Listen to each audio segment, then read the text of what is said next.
আল্লাহ বলে নিশ্চয়ই যারা বলবে আমাদের রব আল্লাহ, যারা বলবে আমাদের রব কে, শেষবারের মতো জোরে বলেন আমাদের রব কে, যারা বলবে আমাদের রব আল্লাহ, সুম্মাস্তাকামু, আগুনে পড়ে যাবে, রব আল্লাহকে ছাড়বে না, ইব্রাহিমের মতো জিহ্বা ছিদ্র করে ফেলবে, বেলালের মতো আল্লাহকে ছাড়বে না, খাব্বাবের মতো আগুনে পালাইয়া পিঠের দ্বারা পোড়ায় ফেলবে, এরপরও আল্লাহকে ছাড়বে না, সুমাইয়ার মতো লজ্জাস্থানে বর্ষা মেরে শহীদ করে দেবে, এরপরও আল্লাহকে ছাড়বে না।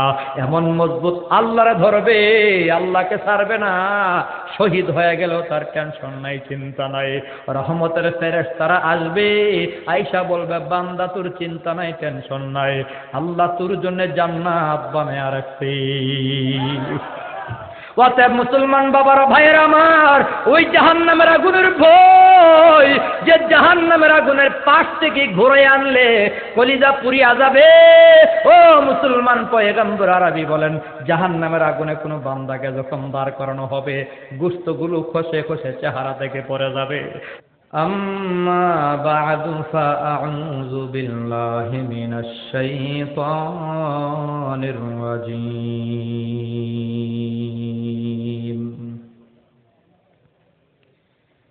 বিসমিল্লাহির রাহমানির রহিম। ইন্না জাহান্নামা কানাত মিরসাদা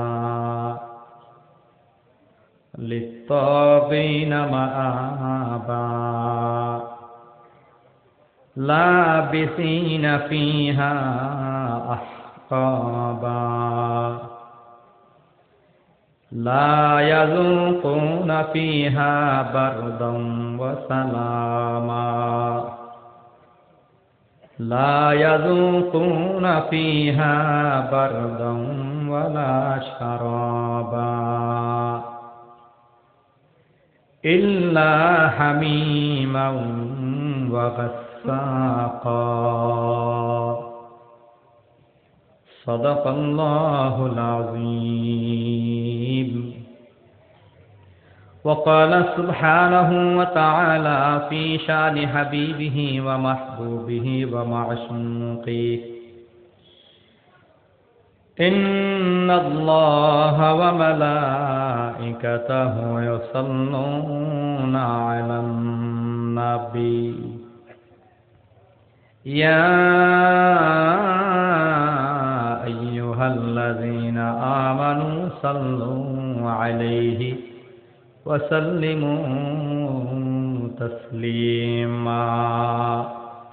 জবান খুলে মোহাব্বতে সকলে দুরূদ শরীফ পড়ি। আল্লাহুম্মা সাল্লি আলা মুহাম্মাদিন ওয়া আলা আলি মুহাম্মাদ কামা সাল্লাইতা আলা ইব্রাহিম ওয়া আলা আলি ইব্রাহিম ইন্নাকা হামিদুম মাজিদ। اللهم بارك على محمد وعلى آل محمد كما باركت على إبراهيم وعلى آل إبراهيم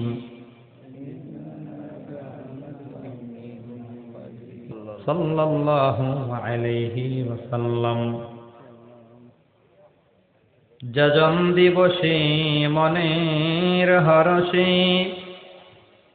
জ্বালাই মোমের বাতি,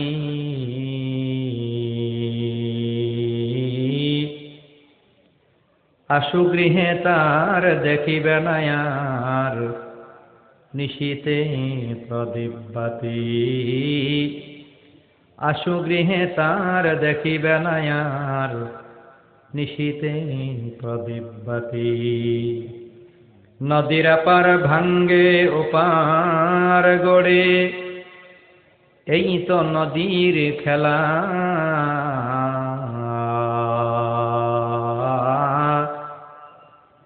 সকাল বেলার ধনীর তুই ফকির সন্ধ্যা বেলা, সকাল বেলার ধনীর তুই ফকির সন্ধ্যা বেলা। আনতাল্লাযী ওয়ালাদাতকা উম্মুকা বাকিয়ান ওয়ান নাসু হাওলাকা ইয়াদহাকুনা মাসরুরা ফাজাহাদ লিনাফসিকা ইয ইয়াকুনু বাকিয়ান ফি ইয়াউমি মাউতিকা যাহিকান ওয়া মাসরুরা ফি ইয়াউমি মাউতিকা যাহিকান ওয়া মাসরুরা। যেদিন তুমি এসেছিলে ভবে, যেদিন তুমি এসেছিলে ভবে, কেঁদেছিলে একা তুমি, হেসেছিল সবে। এমন জীবন করিও গঠন, মরণে হাসিবে তুমি, কাঁদিবে সবে। এমন জীবন করুণা গঠন, মরণে কাঁদিবে তুমি, হাসিবে সবে। নদী পথে নৌকা চালাও কেরে মাঝি ভাই, বেলা ডুবার আগে আমি ওপার উঠতে চাই। ডুবে গেলে বেলা রে আর উঠে না, ভেঙ্গে গেলে মেলা রে আর জমে না। আলহামদুলিল্লাহ। ঐতিহ্যবাহী ইকুরিয়া পূর্বপাড়া যুব সমাজ কর্তৃক আয়োজিত পঞ্চম বার্ষিকী আজকের এই ওয়াজ ও দুয়ার মাহফিলের সম্মানিত সভাপতি, আমন্ত্রিত অতিথিবৃন্দ, মুআজ্জাজ ও মুকাররাম দিগার হযরত, ওলামায়ে কেরাম, আজিজ তোলাবা, মুরব্বী বাবারা, সমবয়সী যুবক বন্ধুগণ, স্নেহের ছোট ভাই, পর্দার আড়ালে বসা শ্রদ্ধেয়া সম্মানিতা মা ও বোনেরা, মহিয়ান গড়িয়ান প্রভুর অসংখ্য অগণিত শুকুর এবং সুজুদ, যিনি মেহেরবানি করে, দয়া ও মায়া করে রহমতি জান্নাতি মজলিস, ওলামায়ে কেরামদের মজলিসে আপনাকে আমাকে অল্প কিছু সময়ের জন্য কবুল করেছেন। এজন্য সকলেই আল্লাহ পাকের শেখানো ভাষায় কালিমাতু শুকুর একবার পড়ে নেই, আলহামদুলিল্লাহ। আমার আগে আলহাজ হযরত মাওলানা আল আমিন আড়াই হাজারি সাহেব দামাত বারাকাতুহুমুল আলিয়া চমৎকার আলোচনা করেছেন। দীর্ঘ সময় আমি আলোচনা শুনেছি। জান্নাতের সুখ ও শান্তি, নাজ ও নিয়ামত নিয়ে আপনাদের সামনে কথা বলেছেন। আল্লাহ রাব্বুল আলামিন আপনাকে আমাকে সকলকেই যা শুনেছি ভুল ভ্রান্তি ভুলে গিয়ে সহি শুদ্ধ কথাগুলোর উপর আমল করে জান্নাতের মালিক হওয়ার তৌফিক দেন, সকলেই বলে আমিন।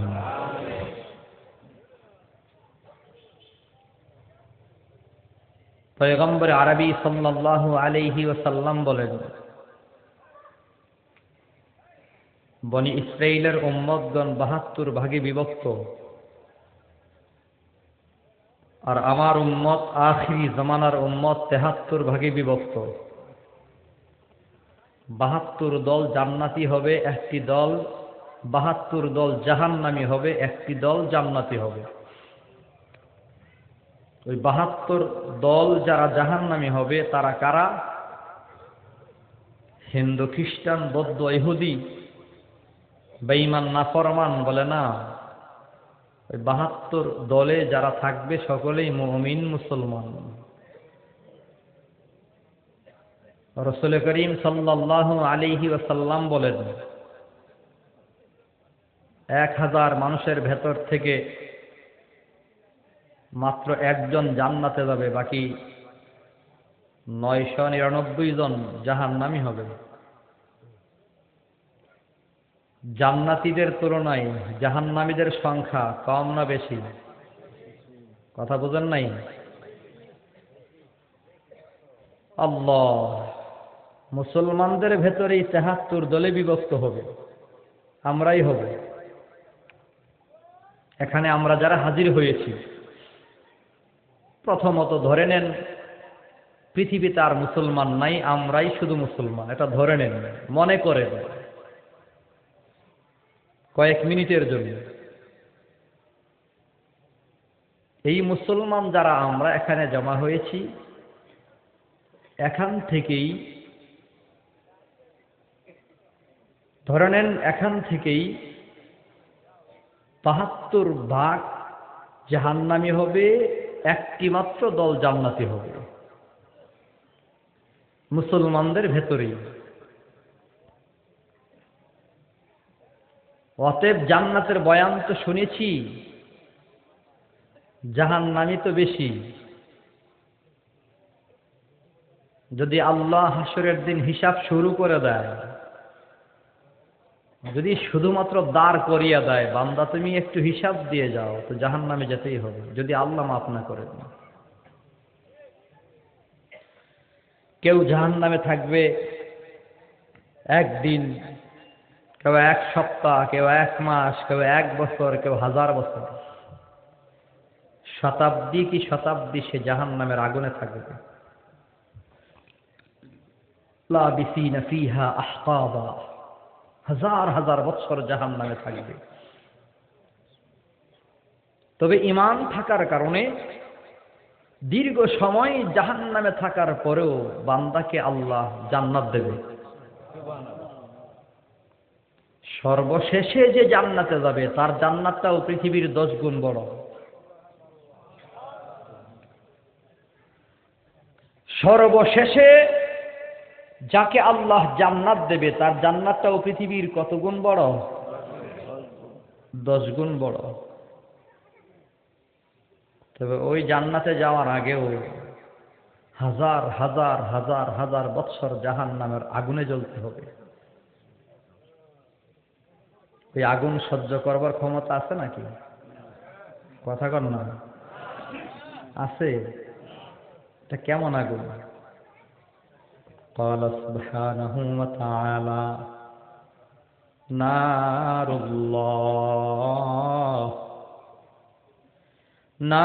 الله الموقدة التي تطلع على الأفئدة إنها عليهم مؤصدة في عمد ممددة।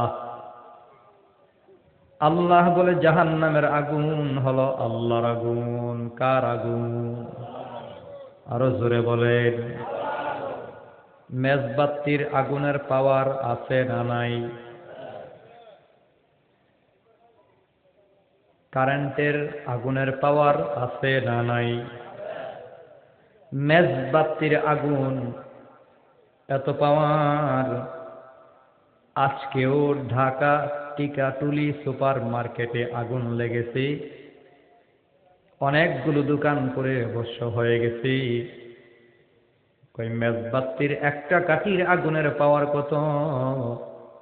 একটা কাঠি যদি দুনিয়ার এক প্রান্ত থেকে জ্বালিয়ে দেয় আর নিভানো না হয়, তো তামাম পৃথিবী জ্বালিয়ে দেওয়ার ক্ষমতা আছে না নাই? হেলিকপ্টার দিয়ে আমাজন জঙ্গলে আগুন লেগেছে,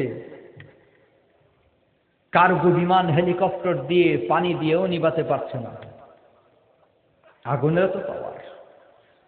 এই প্যান্ডেলের এক কোনায় একটা মেজবাতির কাঠি জ্বালায় দেন, পোড়াটা পুড়ে যাবে। কথা ঠিক না বে ঠিক? একটা কাঠির আগুনের পাওয়ার নাই? কথা কয় না। আল্লাহ, একটা মেজবাতির আগুনের পাওয়ার এত, এরপরও উলামায়ে কেরাম বলেন একটা মেজবাতির আগুন, একটা আঙ্গুল লাগছে, আঙ্গুলটা পড়ছে, দ্বিতীয় আঙ্গুল পড়ে না। যদি নিভানো যায় তো দ্বিতীয় আঙ্গুল পড়ে না। এক হাতে লাগছে তো নিভানো যাইতে পারলে আরেক হাতে লাগে না। একটা অঙ্গ পড়েছে তো আরেকটা অঙ্গ পড়ে না। পয়গম্বর বলেন আল্লাহ বলে জাহান্নামের আগুন এত ভয়ঙ্কর আগুন যে আগুন পশমে লাগার সাথে সাথে কলিজা পর্যন্ত ভুনা হয়ে যাবে। জোরে বলুন না নাউজুবিল্লাহ। আমার বয়ানই হলো নাউজুবিল্লাহর বয়ান। সুবহানাল্লাহর বয়ান আগে গেছে। সুবহানাল্লাহ বলেন, জোরে বলেন সুবহানাল্লাহ। লম্বা সময় সুবহানাল্লাহর বয়ান শুনছেন, আলহামদুলিল্লাহর বয়ানও শুনছেন। আল্লাহ কোরআনের ভেতরেও আগে বলছেন ফারিকুন ফিল জান্নাহ ওয়া ফারিকুন ফিস সাঈর। জান্নাতি দলের কথা আল্লাহ আগে বলেছেন, জাহান্নামের কথা আল্লাহ পরে বলেছেন।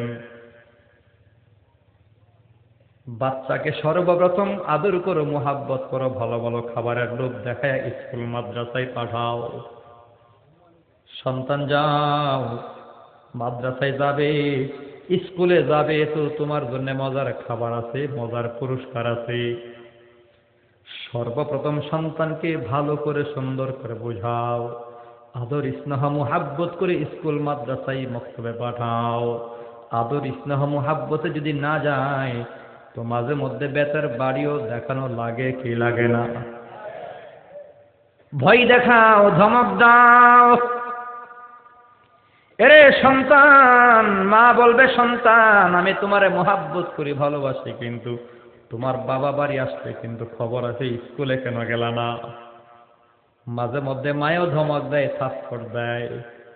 আগে আদর মোহাব্বত, এরপরে ভয় হুমকি ধামকি। আল্লাহ রব্বুল আলামিন বান্দাগুলোর সামনে আগে জান্নাত রেখেছেন, এরপরে জাহান্নাম রেখেছেন। আজকের মাহফিলে বয়ানের বিষয়গুলো সুন্দর করে সাজানো হয়েছে। আগে জান্নাতের আলোচনা, এরপরে জাহান্নামের আলোচনা। বড় সুন্দর মিল আল্লাহ করে দিয়েছেন, বলি সুবহানাল্লাহ।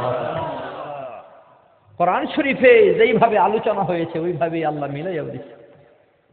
কোন সময় আবার আগে করুন। ওই ভয়ঙ্কর জাহান্নামের আগুন বড় ভয়ঙ্কর। কারুর নুকে পশমে লাগার সাথে সাথে কলিজা পর্যন্ত ভুনা হয়ে যাবে। ওরে মুসলমান, আমি যখন আসলাম আমাকে বলা হলো জাহান্নামের আগুনের বয়ান। আমি বললাম জান্নাত আর জাহান্নাম তো অনেকদিন পর, এখনো দুনিয়াতে বেঁচে আছি, আর পর দুনিয়ার জিন্দেগি কাটায় মারা যাব। একেবারে শেষ সময়ে, কিয়ামতের সময়, সর্বশেষে যে মারা যাবে সেও তো কবরে 40 বছর থাকবে। কোন বর্ণনায় পাওয়া যায় 40,000 বছর, তবে সহি কথা হলো 40 বছর কবরে থাকবে। 40 বছর পর কঠিন হাসরের ময়দান কায়েম হবে 50,000 বছর। 50,000 বছর পর আল্লাহ হিসাব শুরু করবেন। হিসাবে আবার লম্বা সময় পাড়ি দেবেন। এরপরে ফুলসিরাত শুরু হয়ে যাবে। মিজানের পাল্লার পর ফুলসিরাত শুরু হয়ে যাবে। ফুলসিরাতে কেউ কেউ দীর্ঘ সময় পায়, 30,000 বছর ফুলসিরাতে কাটাতে হবে। হামাগুড়ি দিয়ে দিয়ে ফুলসিরাত পার হবে 30,000 বছর পর। এরপরে আল্লাহ পাকের জান্নাতের নমুনা পাবে, জান্নাতের গেট পাবে, জান্নাত পাবে।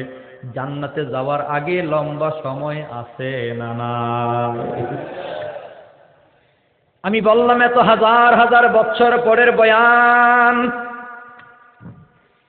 ওই ভয়ঙ্কর জাহান্নাম, ওই সুন্দর জান্নাত হাজার হাজার বছর পর, লক্ষ বছর পরের আলোচনার আগে ওই জাহান্নাম থেকে বাঁচার জন্য আমাদের কি করণীয়, কি করলে জাহান্নামে যেতে হবে, ওই আলোচনাগুলো শোনার দরকার আছে না নাই? কি করলে যে জাহান্নামে যাব, আর কি করলে জাহান্নাম থেকে বাঁচবো। আমি বললাম আরে এখন তো এই আলোচনা দরকার। এই আলোচনাগুলো তো অনেক পরের বিষয়, আগের আলোচনা কোথায়? অন্তত একজন জান্নাত জাহান্নাম উভয়টা বিষয়ে কথা বলতো, আরেকজন জান্নাতে কি করলে যেতে পারবো, জাহান্নাম থেকে কি করলে বাঁচতে পারবো, সেই আলোচনার দরকার ছিল। কারণ কি করণীয় কি বর্জনীয় এগুলো আমরা জানি না, জানলেও মানি না। ভালোভাবে জানা নাই, না জানার কারণেই তো কি হয়েছে না হয়েছে। পেঁয়াজ বাজারে বিক্রি হইতেছে 250 টাকা, দাম বাড়তে বাড়তে 250 টাকা হইছে। আলহামদুলিল্লাহ এখন আবার কমছে। আলহামদুলিল্লাহ বলেন না, আর জোরে বলেন না। পেঁয়াজের কারো দরকার নাই নি? পেঁয়াজের দাম বাড়লে লাভ না কমলে লাভ? কথা কন, কথা কন।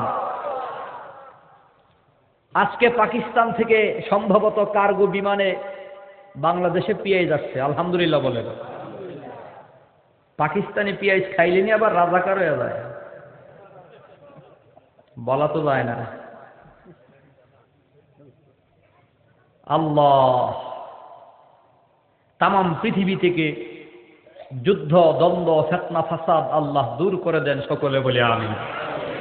হিংসা বিদ্বেষ দূর করে দিয়ে পুরো পৃথিবীর মুসলিম উম্মাহকে ঐক্যবদ্ধ করে দেন, সকলে বলে আমিন।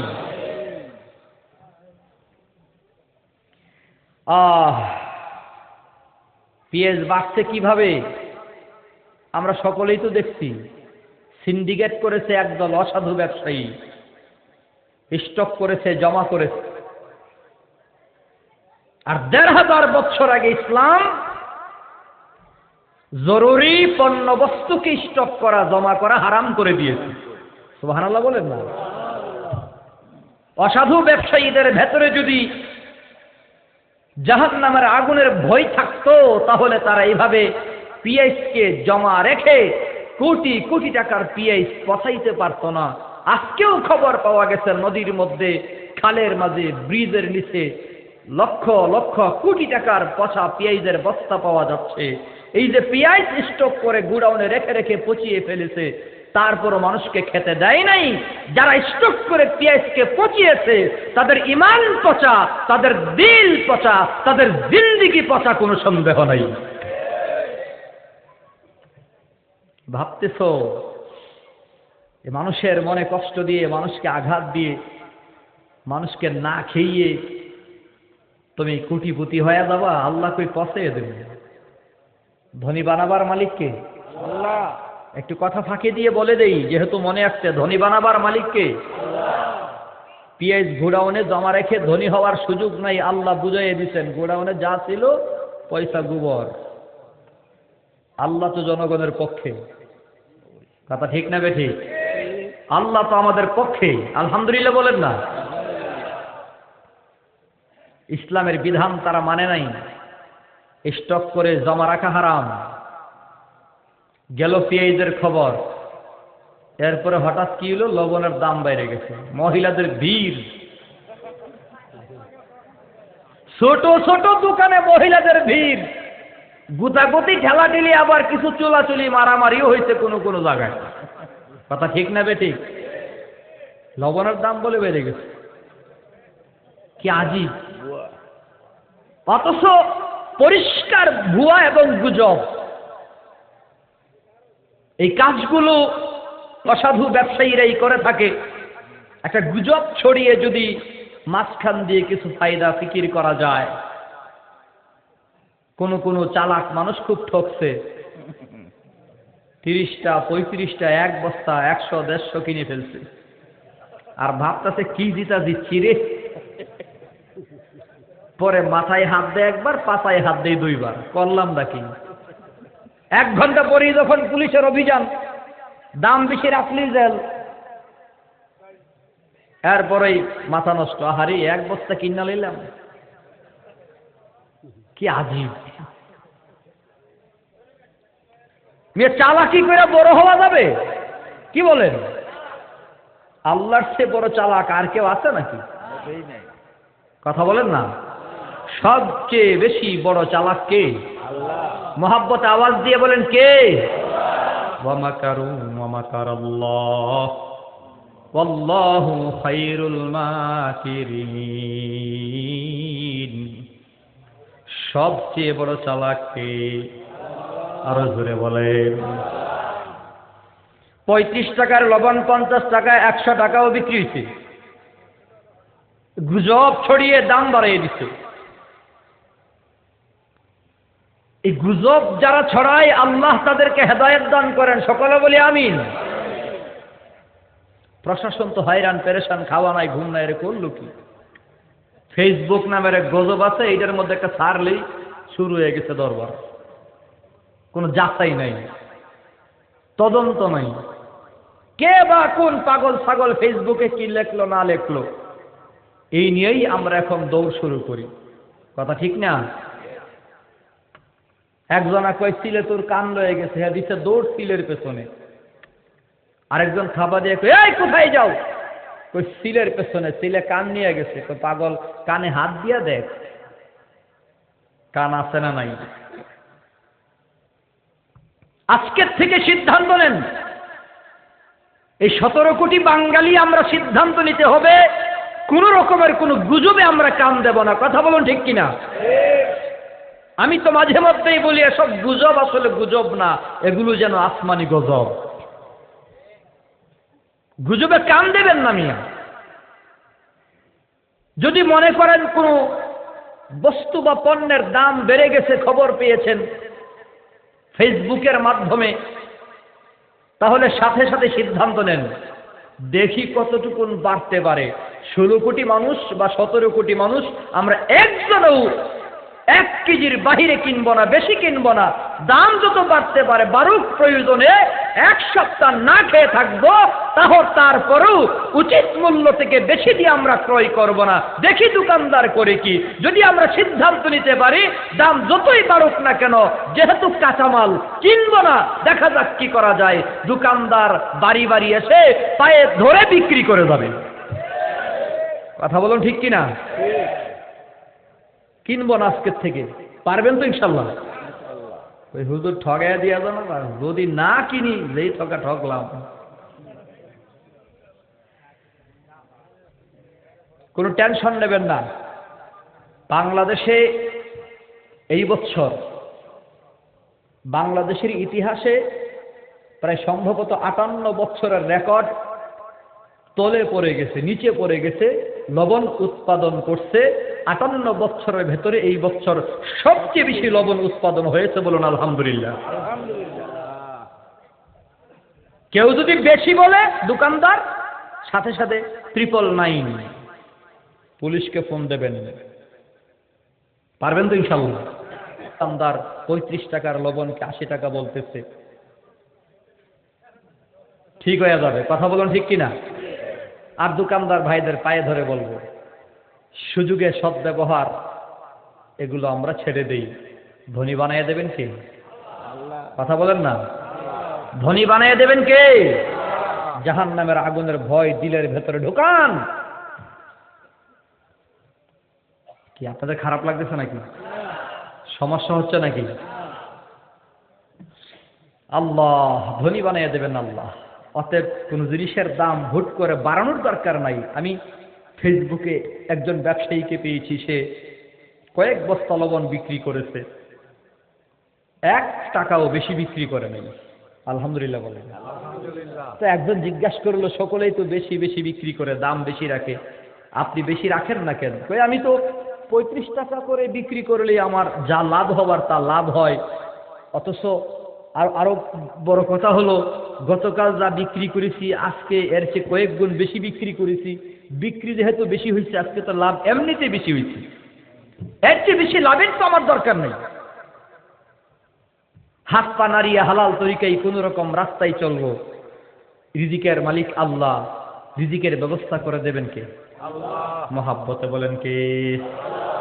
আরো জোরে বলেন কে? কোন রকমের ছিটারি বাটপারি করব না, কোন রকমের কাউকে ধোঁকা দেব? আরো জোরে, আরো জোরে। কারণ দুনিয়াতে ধোঁকা কাউকে দেওয়া যায় না, বরং যে ধোঁকা দেয় সে ধোঁকা খেয়ে গেল। মুমিন ঠকে না, মুমিনকে ঠকানো যায় না। কোন মুমিন ঠকে না, মুমিনকে ঠকানো যায় না। আপনি কোন মুমিনকে ঠকাইছেন মানে আল্লাহর কসম হাসরের দিন আপনি ঠকে গেছেন। কথা বলুন ঠিক কিনা? কি কামাইছেন? হাসরের দিন জীবনের সব আমল বরবাদ হয়ে যাবে। সামান্য ঠগের কারণে জিন্দেগির সমস্ত আমল ওই ভাইকে দিয়ে দিতে হবে। তো বলতেছিলাম জাহান্নামের আগুন বড় ভয়ঙ্কর আগুন।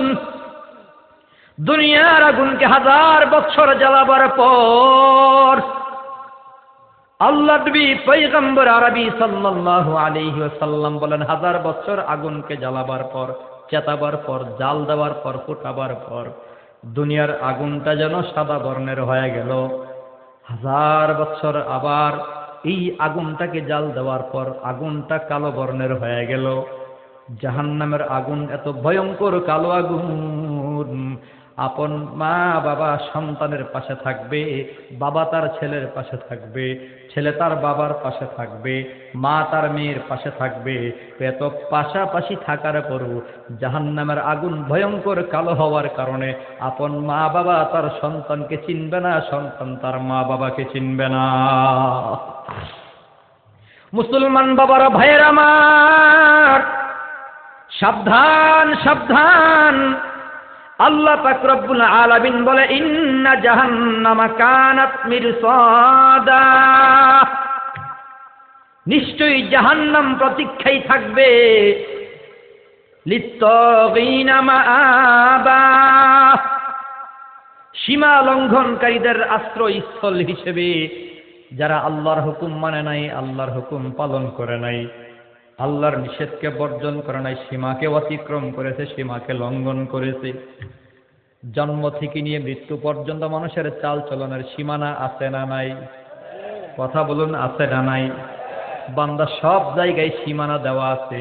তুমি কোন পথে চলবা, কোন পথে চলতে পারবা না, কোন দিকে তাকাবা, কোন দিকে তাকাতে পারবা না, কোন কথাটা বলবা, কোন কথাটা বলতে পারবা না, তোমার পা কোন দিকে যাবে, কোন দিকে যাবে না। বান্দা তুমি কখন ঘুমাবা, কখন ঘুমাবো না, কখন খাবা, কখন খাইবা না। বান্দা তুমি কখন কথা বলবা, কখন কথা বলবা না। সব ব্যাপারে চূড়ান্ত ইন্তেহা সীমানা আছে না নাই? সীমা লঙ্ঘন করেছো তো জাহান্নাম তোমার জন্য প্রতীক্ষায় অপেক্ষমান, তুমি রেডি হও। আল্লাহ আমাদের হিফাজত করেন, সকলে বলি আমিন। ওই জাহান্নাম কেমন ভয়ঙ্কর হবে, লাবিসিনা ফিহা আহকাবা, কতদিন জাহান্নামের আগুনে থাকতে হবে, কতদিন, কই হাজার হাজার লক্ষ লক্ষ বৎসর পর্যন্ত জাহান্নামের আগুনে থাকতে হবে। 1 সেকেন্ড থাকার ক্ষমতা নাই, 1 সেকেন্ড থাকার ক্ষমতা নাই। বান্দারে, তোমার দিলের ভেতরে আজকে ভয় নাই বলে তোমার যা মনে চাই তুমি তাই করো। জাহান্নামে 1 সেকেন্ড থাকার ক্ষমতা যে নাই খবর নাও। এক আল্লাহওয়ালা যুবক মসজিদে বসে বসে আল্লাহর জিকির করে, ইবাদত বন্দিগি করে। দাঙ্গা শুরু হয়ে গেল ভারতবর্ষে। তখন হিন্দু মুসলিমের দাঙ্গা খুব বেশি হতো। এখনো বিভিন্ন জায়গায় হিন্দু মুসলিমের দাঙ্গা আছে না নাই? বাবরি মসজিদকে কেন্দ্র করে ভারতে হিন্দু মুসলমানের দাঙ্গা চলমান। আল্লাহ জানে আবার কখন দাঙ্গা শুরু হয়। এ ধর্মীয় দাঙ্গা থেকে মুসলমান এবং হিন্দু সম্প্রদায় সবাইকে আল্লাহ হেফাজত করেন, সকলে বলি আমিন। এই বাবরি মসজিদ 1992 সালে ভেঙ্গে দিয়ে মুসলমানদের কলিজায় যে আঘাত করেছে, মুসলমান সেটা কিয়ামত পর্যন্ত ভুলতে পারবে না। হাসরের দিনে পর্যন্ত মুসলমানের হৃদয়ের রক্তক্ষরণ হবে। কারণ মসজিদ আল্লাহর ঘর। আমরা তো কোথাও মন্দির ভেঙে দেই না, এবং আমরা বলিও না মন্দির ভেঙে দাও। যার যার ধর্মের আয়োজন অনুষ্ঠান তারা চলবে, করবে। ইসলাম তো বাধা দেয় না। কিন্তু ইসলামের মসজিদ আল্লাহর ঘর যারা ভেঙে দিয়েছে তাদের বিচার করার জন্য আল্লাহ যথেষ্ট। কথা বলুন ঠিক কিনা? এর বেশি কিছু বলতে পারি না।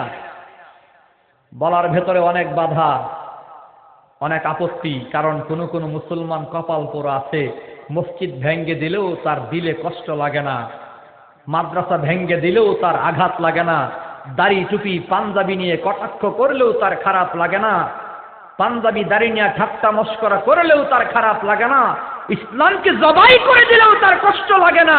সে মুসলমান নয়, সে মুনাফিক। কথা বলুন ঠিক কিনা? এমন কিছু মুনাফিক পৃথিবীতে আছে না নাই? আল্লাহ তাদের ঈমানকে পাক্কা করে দেন, সকলে বলে আমিন। বেজার হয়েন না, বুঝার চেষ্টা করিয়েন। মসজিদ কার ঘর? আলাম তারা কাইফা ফাআলা রাব্বুকা বিআসহাবিল ফিল। ভালো করে স্মরণ রাখো, কাবাগর যখন ভেঙ্গে ফেলার জন্য আব্রাহাম লিঙ্কন সে যখন হাতির উপর আরোহণ করে রওনা করেছে, তো কাবার খাদেম ছিলেন আমার নবীর কলিজার টুকরা দাদা আব্দুল মুত্তালিব। খাজা আব্দুল মুত্তালিব একা। এখন করবে কি? একা তো এত হস্তি বাহিনী, বিশাল বাহিনীকে তাদের সাথে যুদ্ধ করার সুযোগও নাই। কিন্তু ইসলাম বলে যার কেউ নাই তার কে আছে? একটু মোহাব্বতে বলবেন না?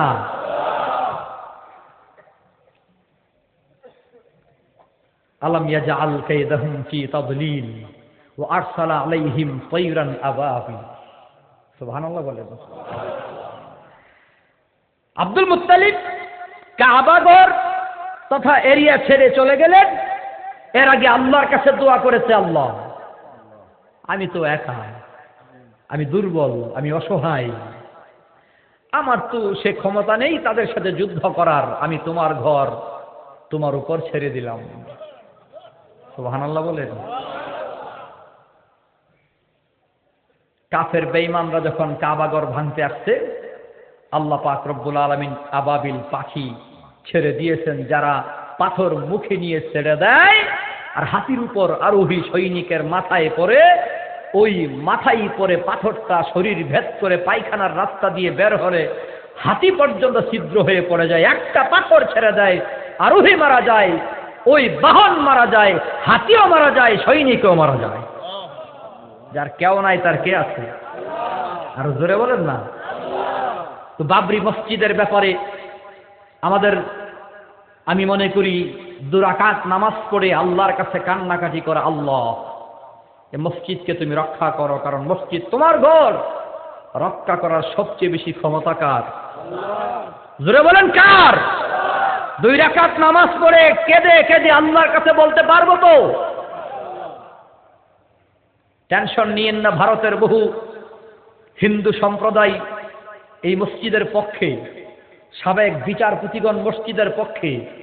সাবেক এক বিচারপতি সুন্দরভাবে উপস্থাপন করেছেন, ভারত স্বাধীন হয়েছে, স্বাধীনের পর সংবিধান হয়েছে। সুপ্রিম কোর্ট, ভারতের সুপ্রিম কোর্ট যেই সংবিধান মেনে চলে, এ সংবিধান হয়েছে ভারত স্বাধীনের পর। স্বাধীনের পর যে সংবিধান চালু হয়েছে, যেই সংবিধান মতে সুপ্রিম কোর্ট চলে, সেই সুপ্রিম কোর্টের অধিকার নাই 100 বছর আগের, প্রায় 700 বছর আগের মসজিদকে ভেঙ্গে দেওয়া। কথা বুঝেন নাই?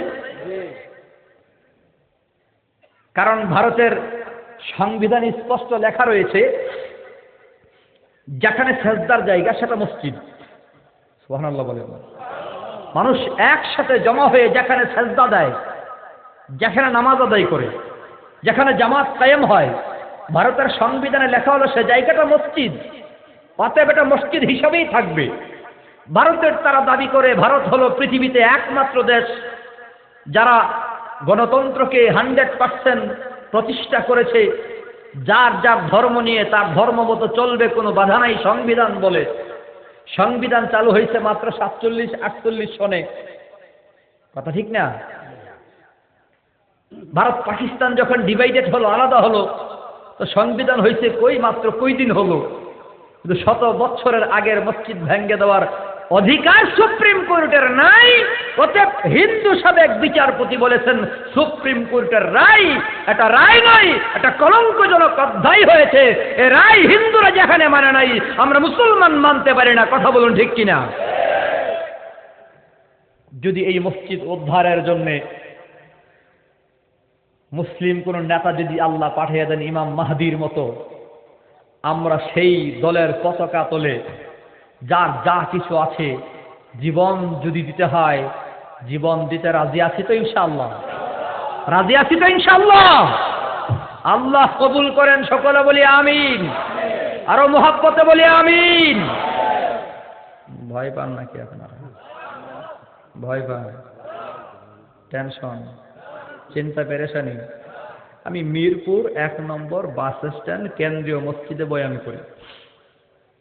ওখানে আপনাদের চেয়ে আরো বেশি কথা বলি। বাকি শর্ত হলো কোরআন হাদিসের আলোকে সত্যটা বলতে হবে। হক কথার বেলায় আপন বাবার সাথেও আপোষ করার সুযোগ ইসলাম দেয় নাই। কথা বোঝে নাই? হকের বেলায় আপন মায়ের সাথেও ইসলাম আপোষ করতে দেয় নাই। সুবহানাল্লাহ বলেন না? সম্ভবত আবু বকর সিদ্দিক রাদিয়াল্লাহু আনহু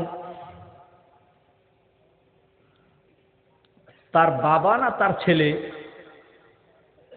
ইসলাম গ্রহণ করে নাই। হযরত আবু বকর সিদ্দিকের ছেলে, যিনি পরবর্তী সময় মুসলমান হয়েছেন বদর যুদ্ধের পরে। তো বদর যুদ্ধের পর আবু বকর সিদ্দিক রাদিয়াল্লাহু তাআলা আনহুর ছেলে বলতেছেন, বাজান, যুদ্ধের সময় আপনাকে আমি কয়েকবার দেখেছি। খেয়াল করেন, ভালো করে খেয়াল করেন। আমি কয়েকবার দেখেছি আপনি আমার সামনে পড়েছেন। আমি ইচ্ছে করলেই তরবারি ছেড়ে দিলে আপনার দেহ থেকে মাথাটা আলাদা হয়ে যেত, কিন্তু আমি পারি নাই, যেহেতু আপনি আমার বাপ, বাবা হিসেবে আমি পারি নাই আপনার উপর তরবারি চালিয়ে দিতে। সিদ্দিক আকবর আবু বকর সবচেয়ে বেশি নরম সাহাবী। নবীর সাহাবীদের ভেতরে এত নরম মানুষ কিয়ামত পর্যন্ত দুনিয়াতে আর আসবে না। আস্তে কোন সুবহানাল্লাহ। আপনি কতটুকু নরম মিয়া? আপনি কি তসবিহ আদায় করেন? কি এমন বুজুর্গ হয়েছেন, আল্লাহওয়ালা হয়েছেন? আবু বকরের চেয়ে বড় তো আর হন নাই। সিদ্দিক আকবর আবু বকর সিদ্দিক রাদিয়াল্লাহু তাআলা আনহু এত নরম যে আল্লাহ তার শানে আয়াত নাজিল করে দিয়েছেন, ইবাদুর রহমানিল্লাযীনা ইয়ামশুনা আলাল আরদি হাওনা ওয়া ইযা খাতাবাহুমুল জাহিলুনা ক্বালু সালামা। আবু বকর তো আল্লাহর রহমানের বান্দা, তার স্বভাব ছিল সে চলতো নরম, বলতো নরম। জোরে বলুন সুবহানাল্লাহ। আবু বকর বলতেছে, সন্তান, তোর কপাল ভালো, তুমি আমারে দেখছো তরবারি চালাও নাই, কিন্তু আমি আবু বকরের সামনে যদি একবার পড়তি, আমি তরবারি চালাইয়া তোর দেহ থেকে মাথাটা আলাদা করে দিতাম। জোরে বলুন আল্লাহু আকবার। আবু বকর বলে, সন্তান, তোর কপাল ভালো, তুই আমাকে একাধিকবার পেয়েও তরবারি চালাও নাই। আমি তোর বাপ, তোর মায়া লেগেছে। আর ভালো করে শুনে নাও, তুই আমার সন্তান যদি একবার তোরে পাইতাম, নবীর দুশমন হিসেবে তরবারি চালিয়ে তোর মাথা থেকে দেহটা আলাদা করে জাহান্নামে পাঠিয়ে দিতাম। ইসলাম তাকেই বলে। ইসলাম তথা আল্লাহ এবং রসুলের বিরুদ্ধে যদি বাপ কথা বলে, বাপ বন্ধু না দুশমন? কথা কয় না? মা যদি কথা বলে, মা বন্ধু না দুশমন? এ কথা মনে রেখে কবরে যেতে হবে, আর না হয় জাহান্নামে যাওয়া লাগবে। রেডি থাকেন, জাহান্নাম থেকে বাঁচতে চান তো এ কথা মনে রেখেই কবরে যেতে হবে। তো বলতেছিলাম, কোনো ভয় আমাদের? কোনো ভয় আমাদের? কে আছে? কে আছে? আরো জোরে বলেন, কে? আরে আল্লাহ নবী আবু বকরকে নিয়ে রওনা করছে। চমৎকার ঘটনা। মক্কা থেকে মদিনার দিকে রওনা, মাঝপথে গুহায় ঢুকেছে। আবু বকর সিদ্দিক রাদিয়াল্লাহু তাআলা আনহু নবীকে বলতেছেন, পয়গম্বর, ওই যে কাফের বেঈমানদের পা দেখা যায়, হয়তো তারা আমাদের দেখে ফেলবে। একটু ভয়, টেনশন, পেরেশানি। রাসূল বলেন, লা তাহজান ইন্নাল্লাহা মা'ানা।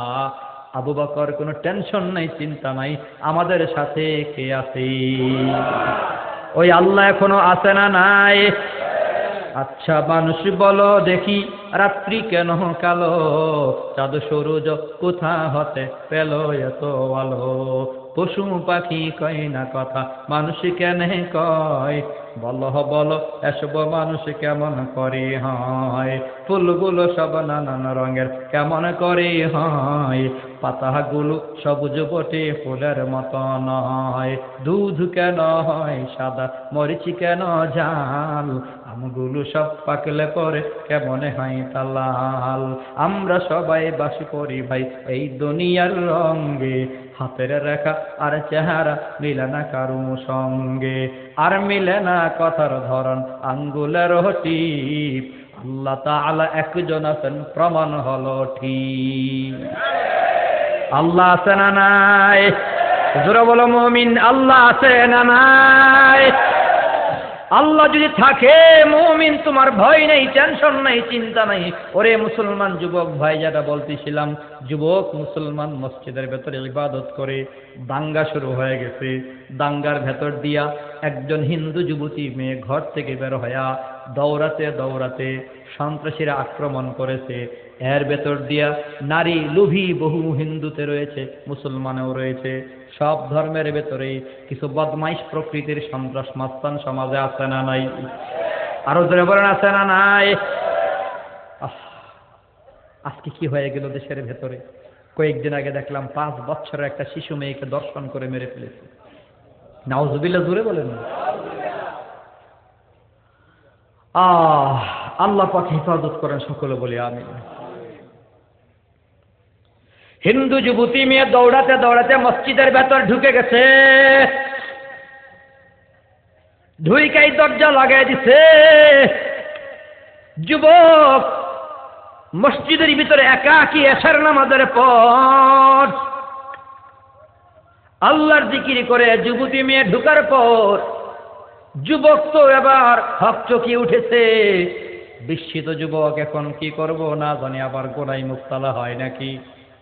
দিলের ভেতরে আল্লাহর ভয় ঢুকছে, আবার শয়তানও পেছনে লাইগা আছে। কারণ এমন কোন মানুষ নাই যেই মানুষটার পেছনে শয়তান নাই। কথা বলুন ঠিক কিনা? আমার নবী বলেছেন প্রত্যেকের পেছনে একটা শয়তান আছে, শয়তান। সাহাবায়ে কেরাম প্রশ্ন করে, পয়গম্বর আপনার পেছনেও কি শয়তান আছে? হ্যাঁ, আমার পেছনেও একজন আছে, তবে এই শয়তান কালিমা পড়ে মুসলমান হয়ে গেছে। আমার সাথেও একটা ছিল ধোঁকা দেওয়ার জন্য, কিন্তু হে মুসলমান হয়ে গেছে। যুবক মসজিদের ভেতরে বসে আছে, শয়তান ভেতরে কামো ভাব উঠে দিছে। যুবতী মেয়েটা মসজিদের ভেতরে এক কোনায় বসে আছে, আবার আল্লাহর ভয়। যুবক ছেলেটা যুবতীর পাশে গিয়া বলে, যুবতী বোন জলদি করে বের হও, তুমি যদি এই মসজিদের ভেতর থাকো আমার ইমান ধ্বংস হয়ে যেতে পারে, আমি জাহান্নামী হয়ে যেতে পারি। জাহান্নামের কঠিন আগুন সহ্য করবার ক্ষমতা নাই। আজকে তোমার আমার দিলের ভেতরে জাহান্নামের আগুনের ভয় নাই। যুবক চোখের পানি ছেড়ে অনুনয় বিনয় করে বলতেছে, যুবতী বোন তোমার হাতে ধরে পায়ে ধরে জলদি করে মসজিদ থেকে বের হও। যুবতী তখন বলে, যুবক ভাই রে, তোমার পায়ে ধরে বলে আমাকে বের করে দিও না, কারণ আমি মসজিদ থেকে বের হলেই একদল সন্ত্রাসী যুবক আমাকে হানা দিয়েছে, পাইলেই আমার ইজ্জত নষ্ট করে দেবে, আমার সম্ভ্রম নষ্ট করে দেবে। আমি তো অসহায়, বের হলেই তো আমার বড় অত্যাচার জুলুম হয়ে যাবে, আমার জীবনটা থাকতে শেষ হয়ে যাবে। যুবক এবার বিপদে পড়েছে, বের করতে পারে না, আবার রাখলেও বিপদ। মুসলমান যুবক এবার যুবক ভাই মসজিদের কোনায় বসে একটা মোমবাতি ধরাইছে। মোমবাতি ধরায়া কিছুক্ষণ পর পর মোমবাতির আগুনের উপর আঙ্গুল দেয়, আবার আঙ্গুলটা গরমে সহ্য করতে না পারলে টান দিয়া নিয়ে আসে। দীর্ঘ সময় পরে পরে আবার যুবক আঙ্গুলটা আগুনের ভেতর দেয়, কিছুক্ষণ রাখে আবার টান দিয়া নিয়ে আসে। চোখের পানি ছেড়ে ছেড়ে কান্না করে ফজর পর্যন্ত পার হয়ে গেল। ফজর নামাজের পর যুবতী বের হয়ে যাবে। বের হওয়ার সময় যুবককে প্রশ্ন করে, যুবক সারা রাত তোমার পাশে থাকলাম, কয়েকটা যুবক আমার ইজ্জত সম্মান নষ্ট করার জন্য পাগল পারা হয়ে আমাকে হানা দিয়েছে, আর মসজিদে তোমার পাশে ছিলাম, তুমি ইচ্ছে করলেই তো আমার ইজ্জত নিতে পারতে, আমাকে তুমি ভোগ করতে পারতে, কিন্তু তুমি করো নাই। 1 নম্বর প্রশ্ন তোমার কাছে জানবার চাই। 2 নম্বর হলো মাঝে মধ্যে দেখেছি চোখের পানি ছেড়ে ছেড়ে কান্না করেছো, আবার আঙ্গুলটা আগুনের উপর দিয়ে রাখছো, আগুন আবার আগুনে গরমে সহ্য করতে না পারলে টান দিয়ে নিয়ে নিছো। এর জবাব একটু জানবার চাই। যুবক বলে, যুবতী বোন, তুমি একজন যুবতী, আমি একজন যুবক। আল্লাহ পাক রব্বুল আলামিন গুনাহের মজা দিয়েই আমারে বানাইছে। এমন কোন মানুষ নাই যে মানুষের দিলের ভেতরে গুনাহের চাহিদা নাই, গুনাহের মজা নাই। আল্লামাহা ফুজুরাহা ওয়া তাকওয়াহা, গুনাহের স্বাদ দিয়ে আল্লাহ বানাইছে। গুনাহ করতে আমারও মনে চাইছে, তোমারা দেখা তোমার কাছে যেতে মনে চাইছে, কিন্তু আমি যাই নাই কেন জানো? একমাত্র দিলের ভেতরে আল্লাহ পাকের জাহান্নামের আগুনের ভয়। জাহান্নামের আগুন বড় ভয়ঙ্কর, জাহান্নাম বড় ভয়ঙ্কর। আল্লাহর নবী বলে, মেরাজে যখন গেলাম হঠাৎ করে একটা পাথরের আওয়াজ শুনতে পাইলাম। জিব্রাইল আমিন প্রশ্ন করলাম, জিব্রাইল আওয়াজটা কিসের? আল্লাহ পাক রব্বুল আলামিনের জিব্রাইল আমিন নবীকে জানায়া দেয়, পয়গম্বর, এই পাথরটাকে জাহান্নামের ভিতরে ফেলা হলো। আজকে জাহান্নামের তলদেশে গিয়া পড়ার পর একটা আওয়াজ হয়েছে, ওই আওয়াজ শুনতে পেয়েছেন। ও পয়গম্বর, এই পাথরটা কত আগে ফেলানো হয়েছে আপনি কি জানেন? বলে, না না। জিব্রাইল আমিন বলে, এই পাথরটাকে জাহান্নামের উপর থেকে ফেলা হয়েছে 70,000 বছর আগে। বলুন সুবহানাল্লাহ। 70,000 বছর আগে পাথর ফেলা হয়েছে। ওই পাথর জাহান্নামের তলদেশে গিয়া পড়তে পড়তে 70,000 বছর সময় লেগেছে। ওই 70,000 বছরের গর্ত হলো জাহান্নাম। অতএব বান্দা কেমনে সহ্য করবা? জাহান্নামে যখন বান্দাগুলার দেওয়া হবে, আল্লাহ নবী কই জাহান্নামের বান্দাগুলার দেহ মোবারক, দেহ কত বড় হবে জানো? দেহটা বুঝার জন্য দাঁতের আকৃতি জেনে নাও। পয়গম্বর বলে, উম্মত, জাহান্নামীদের দাঁত হবে উহুদ পাহাড়ের সমান। একটা দাঁত উহুদ পাহাড়ের সমান। চামড়াগুলো কেমন মোটা হবে? কই 3 দিন 3 রাতের রাস্তা হবে। 3 দিন 3 রাত হাঁটলে পরে তুমি যত দূর যেতে পারবা তত দূর পুর হবে তোমার চামড়া। ওই জাহান্নামের আগুন বড় ভয়ঙ্কর আগুন। ওই জাহান্নামের বিশাল আকৃতির দেহকে ফেলে দেওয়া হবে কঠিন আগুনে, অনন্তকাল জ্বলতেই থাকবে, জ্বলতেই থাকবে। বান্দা পায়ে ধরে বলি, জাহান্নামের আগুনের ভয় দিলের ভেতরে ঢুকাও। পয়গম্বর মেরাজে যাওয়ার সময় হেঁটেছেন আর জাহান্নামের আযাবগুলো চোখে দেখেছেন। ওরে মুসলমান নবীর উম্মত, জাহান্নামের আগুন দেখছে। আল্লাহর নবী জাহান্নামে যাওয়ার জান্নাত দেখলেন, জাহান্নাম দেখলেন। ওই যে আল্লাহ বলেছে, সুবহানাল্লাযী আসরা বিআবদিহি লাইলাম মিনাল মাসজিদিল হারাম ইলাল মাসজিদিল আকসাল্লাযী বারাকনা হাওলাহু লিনুরিয়াহু মিন আয়াতিনা। আবার নবীকে যখন মেরাজের রাতে ভ্রমণ করানো হলো বাইতুল মুকাদ্দাসের দিকে, বাইতুল মুকাদ্দাসে যাওয়ার পথে পয়গম্বর অনেক আলমে বরজখের ঘটনা দেখেছে, কবর আযাবের ঘটনা দেখেছে। ওই কবরে ভয়ঙ্কর আযাব একটা একটা করে যদি বলি কয়েক রাত লাগবে। শুধুমাত্র শুনিয়া নাও। ওরে মুসলমান, জাহান্নামের ভিতর বেপরদার অপরাধে যে মহিলাদের দেওয়া হবে তাদের আযাব কোন টাইপের হবে? বেনামাজির কবরে কেমন আযাব হবে? আল্লাহর নবী বলে, বেনামাজির কবরে সোজা আত্রা নামের সাপ দেওয়া হবে, কবরটার ভিতরে জাহান্নামের আগুন ধরাইয়া দেওয়া হবে। বেপরদার অপরাধে যেই মহিলা বেপরদা হয়ে রাস্তায় ঘুরে, ওই মহিলাকে জাহান্নামের আগুনে কিভাবে পুরা হয়? আমার আপনার নবী বলে, জাহান্নাম দেখছি, জাহান্নামের একটা কিনারায় দেখলাম, এক কিনারায় দাঁড়ায় দেখলাম অনেকগুলো মহিলার পিঠের মাঝে আংটা লাগায়া জাহান্নামের আগুনে ভাজি করা হচ্ছে। অনেকগুলা মহিলার পেটের মাঝে আংটা লাগায়া জাহান্নামের আগুনে ভাজি করা হচ্ছে। অনেকগুলা মহিলার চুলের মাঝে আংটা লাগায়া জাহান্নামের আগুনে ভাজি করা হচ্ছে। নবী এই সমস্ত দেখে আইসা দুনিয়ার ভেতরে দরজা লাগা গুনগুন করে কান্না করে। ফাতেমা প্রশ্ন করে, বাজান, জান্নাত দেখেছেন, জাহান্নাম দেখেছেন, আল্লাহর সাথে কথা বলেছেন, এরপরও আপনি কেন কাঁদেন? পয়গম্বর বলে, ওরে ফাতেমা, জাহান্নামে মহিলাদের এমন আযাব দেখেছি যা সহ্য করতে পারি নাই। পয়গম্বর বলে, ফাতেমা, আমি জিবরাইল আমিনকে প্রশ্ন করেছি, জিবরাইল, এই মহিলাগুলো কারা? কেনই বা তাদের এমন আযাব দেওয়া হচ্ছে?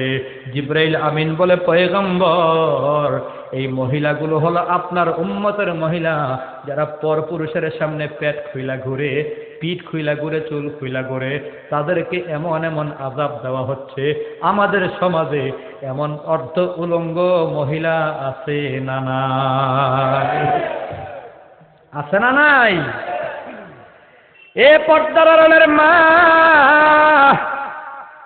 তোমার দিলের ভেতরে কি জাহান্নামের আগুনের ভয় নাই?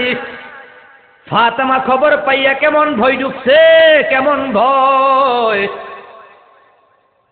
পর পুরুষের সামনে বেপর্দা যাবে দূরের কথা, পর্দা করেও যায় না।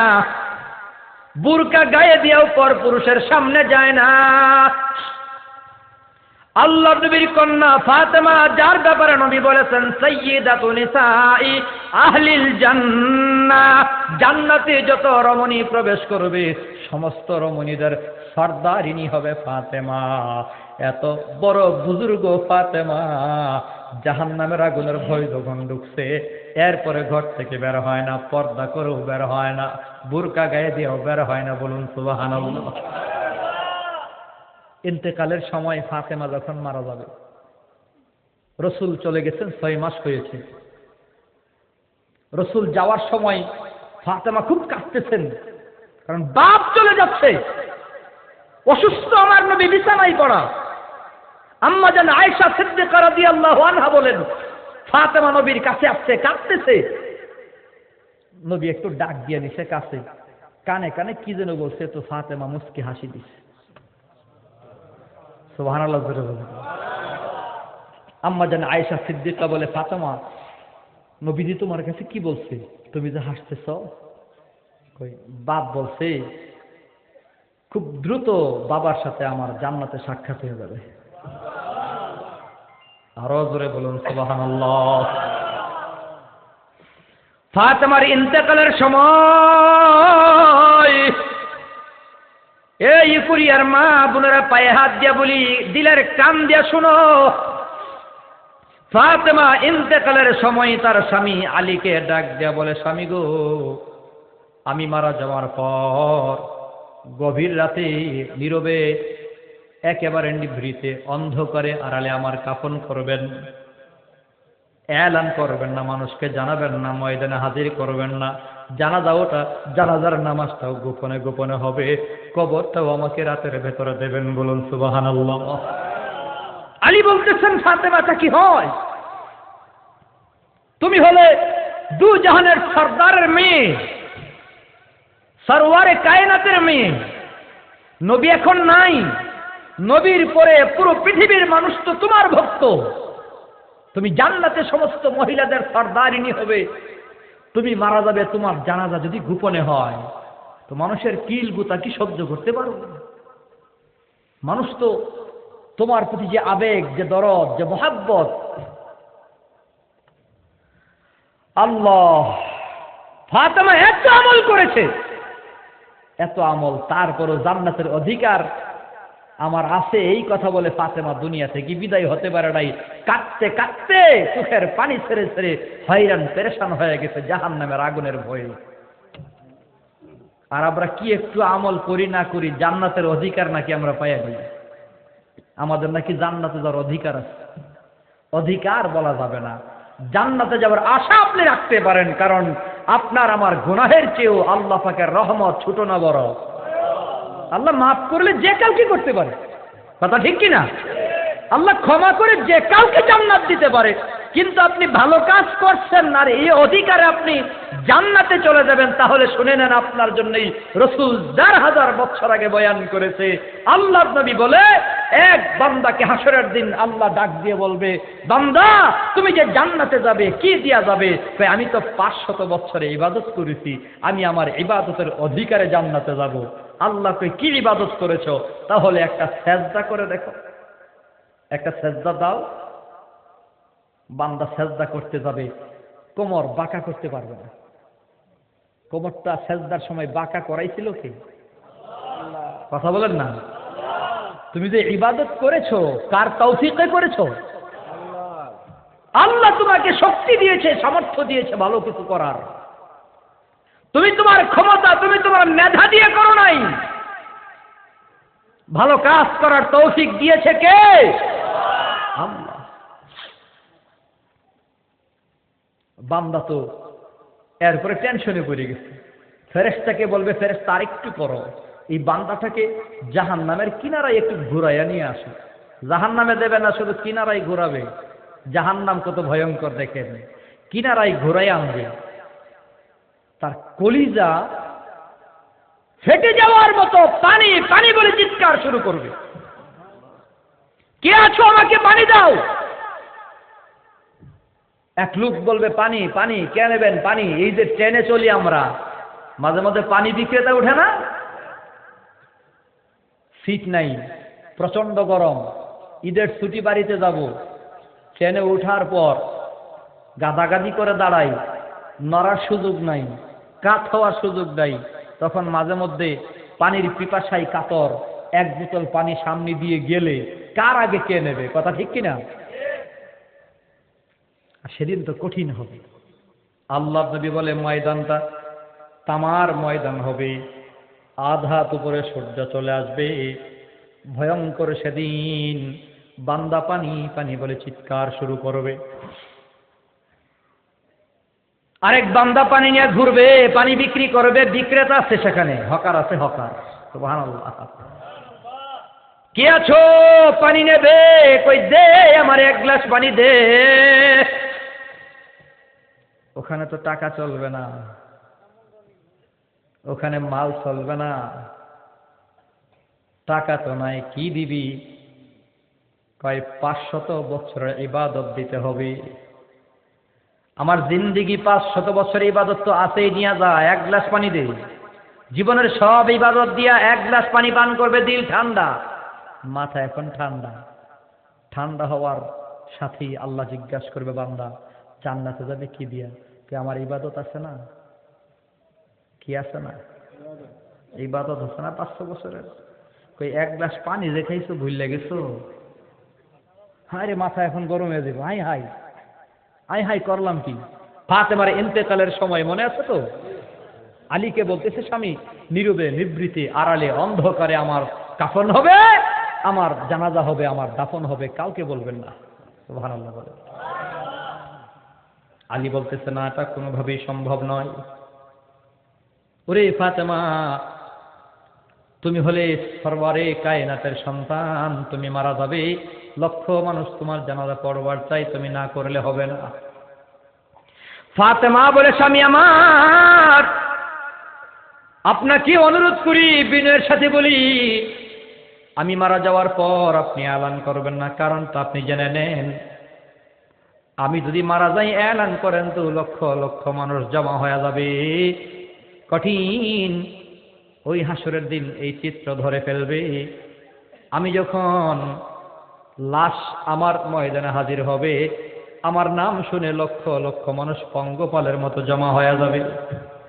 ফাতেমা বলে, স্বামী আমার, লক্ষ লক্ষ মানুষ জমা হয়ে যাবে, কাফনের কাপড়ের উপর দিয়া বোঝা যাবে আমি ফাতেমা কেমন লম্বা ছিলাম, কেমন খাটো ছিলাম, আমি কেমন চিকন ছিলাম, আমি কেমন মোটা ছিলাম।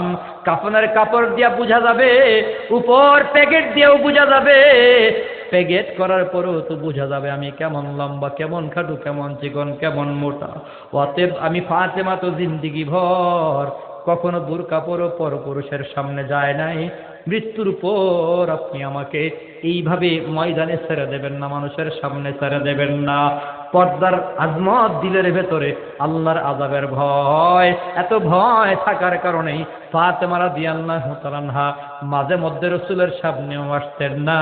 আল্লাহ নবী ঘর থেকে বের হইয়া সর্বশেষে ফাতেমার ঘর সালাম দিয়া বের হয়ে গেছে, আবার ফিরবার সময় সর্বশেষে ফাতেমার ঘরে আসছে। ফাতেমার ঘরে আইসা সালাম দিতে একবার, দুইবার, তিনবার, মা তুমি ঘরে আসো। ফাতেমা কোনো জবাব দেয় নাই। আমার আপনার নবী বাড়ির দিকে রওনা। জিজ্ঞাসা করে আল্লাহর নবী বাড়ির দিকে রওনা। ফাতেমার দিন ফাতেমাকে জিজ্ঞাসা করে, ফাতেমা রে, যদিও তোর বাপ সরওয়ারে কায়নাত যেই নবীকে আল্লাহ ভালোবাসেন, যেই নবীর পাগল আল্লাহ নিজে, এমন নবী তোমার দাওয়াত দিছে, ডাক দিছে, ফাতেমা তুমি জবাব দাও নাই। আল্লাহ যদি প্রশ্ন করে তো আল্লাহর কাছে কি জবাব দেবে? ফাতেমা চিৎকার দিয়া ডাক দিছে, বাজান, ও বাবা শুনিয়া যাও। ও ইকুরিয়ার মা বোনেরা পায়ে হাত দিয়ে বলি শোনো, ফাতেমা নবীরা ডাক দিছে। আমার নবী এক দৌড়ে ফাতেমার ঘরের দরজার সামনে দাঁড়াইছে, জিজ্ঞাসা করে, মা একবার দুইবার তিনবার তোমার ডাক দিলাম, তুমি জবাব দিলা না, এখন কেন জবাব দিয়েছো, ডাক দিয়েছো? ফাতেমা বলে, পয়গম্বর আপনার তিনটা ডাক আমি শুনেছি, জবাব দিতে পারে নাই। ভুল কারণ হলো আমি এমন একটা কাপড় পরিধান করেছি, যে কাপড়টা দিয়া মাথা ঢাকলে আমার পা খুলিয়া যায়, পা ঢাকলে আবার মাথা খুলিয়া যায়। এমন সময় আপনার সামনে কেমন করে আসবো বাবা? হায়া লজ্জা শরম, শরমের কারণেই বাবা তোমার সামনে আসি নাই। ওরে মুসলমান মা, তোমার হায়া গেল কই, লজ্জা গেল কই, শরম গেল কই? আজকে সুপার মার্কেট নিউ মার্কেট ঘুরো, পর্দার খবর নাই, পেট খালি পিঠ খালি চুল খালি কইরা রাস্তার ভেতরে ঘুরো মা। জাহান্নামের আগুনের ভয়, হায়া লজ্জা শরমের কারণে ওই ফাতেমা ঘর থেকে বের হয় না। পয়গম্বরের কন্যা ফাতেমা দুনিয়া থেকে বিদায় হয়ে গেল। আলী রাদিয়াল্লাহু তাআলা আনহু নীরবে নিবৃতে কাফন দাফন করবে। কাফনের পর জানাজা আদায় হয়ে গেছে, লাশ নিয়ে কবরের দিকে রওনা হয়ে যাবে। তিনজন আলী হাসান হুসেন তিন কোনায় ধরছে, আরেক কোনায় একজন খালি লোক নাই। কে আসবে, কে অপেক্ষা করতেছে? আবসা অন্ধকার, অন্ধকারে তাকায় দেখে আবু যর গিফারি রাদিয়াল্লাহু তাআলা আনহু আলীর বাড়িতে হাজির।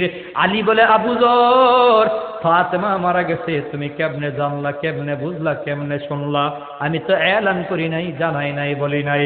আবু যর বলে, আলী রে, নবীর কন্যা ফাতেমা মারা গেছে, ঘুমের ভেতরে নবী আমারে স্বপ্নে আইসা জাগায়া দিছে। আবু যর, যা যা, আমার কলিজা টুকরা ফাতেমা কবরে শায়িত হবে, লাশটা কবর নিয়ে আসবার মতো একটা লোকের অভাব। নবী আমারে পাঠাইছে, আমি তোমার বাড়ি আসলাম। চারজনে ফাতেমার লাশ নিয়ে কবরের দিকে রওনা। অন্ধকার রাত, দুনিয়ার কেউ আর জানে না। আবু যর গিফারি বলে, কবরে লাশটা নামাইছেন। আবু যর গিফারি নামানোর সময় কবরকে ডাক দেয়া কয়, ও কবরের মাটি, সাবধান, ফাতেমার সাথে কোন রকম কোনো বেয়াদবি করিও না। কারণ ফাতেমার পরিচয় সাইয়্যিদাতু নিসাই আহলিল জান্নাহ, জান্নাতে যত মহিলা প্রবেশ করবে সমস্ত মহিলাদের সর্দারিনী হবে ফাতেমা। ফাতেমার সাথে কোনো রকম খারাপ ব্যবহার করিও না। কারণ কি জানো? ফাতেমার দুইটা সন্তান হাসান আর হুসাইন, যাদের ব্যাপারে নবী বলেছেন সাইয়্যিদা শাবাবি আহলিল জান্নাহ, জান্নাতে সমস্ত যুবকদের সর্দার হবে। ওরে কবর, ফাতেমার সাথে কোনো রকম কোনো বেয়াদবি করিও না। কারণটা কি জানো? এই ফাতেমার স্বামী হলো আলী, যার ব্যাপারে নবী বলেছেন আসাদুল্লাহিল গালিব, বিজয়ী ভাগ, আল্লাহর শের খোদা আলীর বিবি। সাবধান, ফাতেমার সাথে কোন রকম বেয়াদবি করিও না। আবু যর বলে, কবর, তুমি কি জানো ফাতেমার পরিচয় জানো?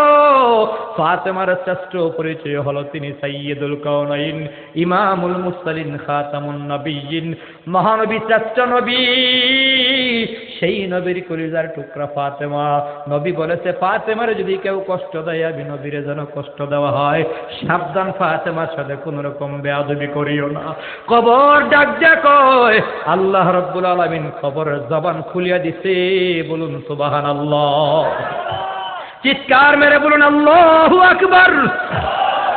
কবর ডাক দিয়েছে, আবু যর, সাবধান আবু যর, ভালো করে শুনিয়া নাও।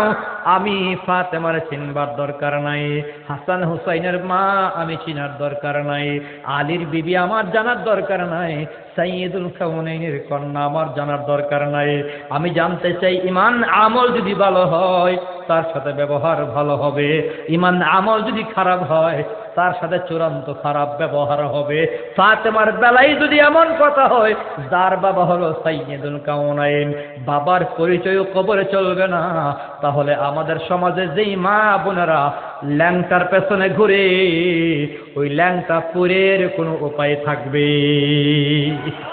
থাকবে উপায়?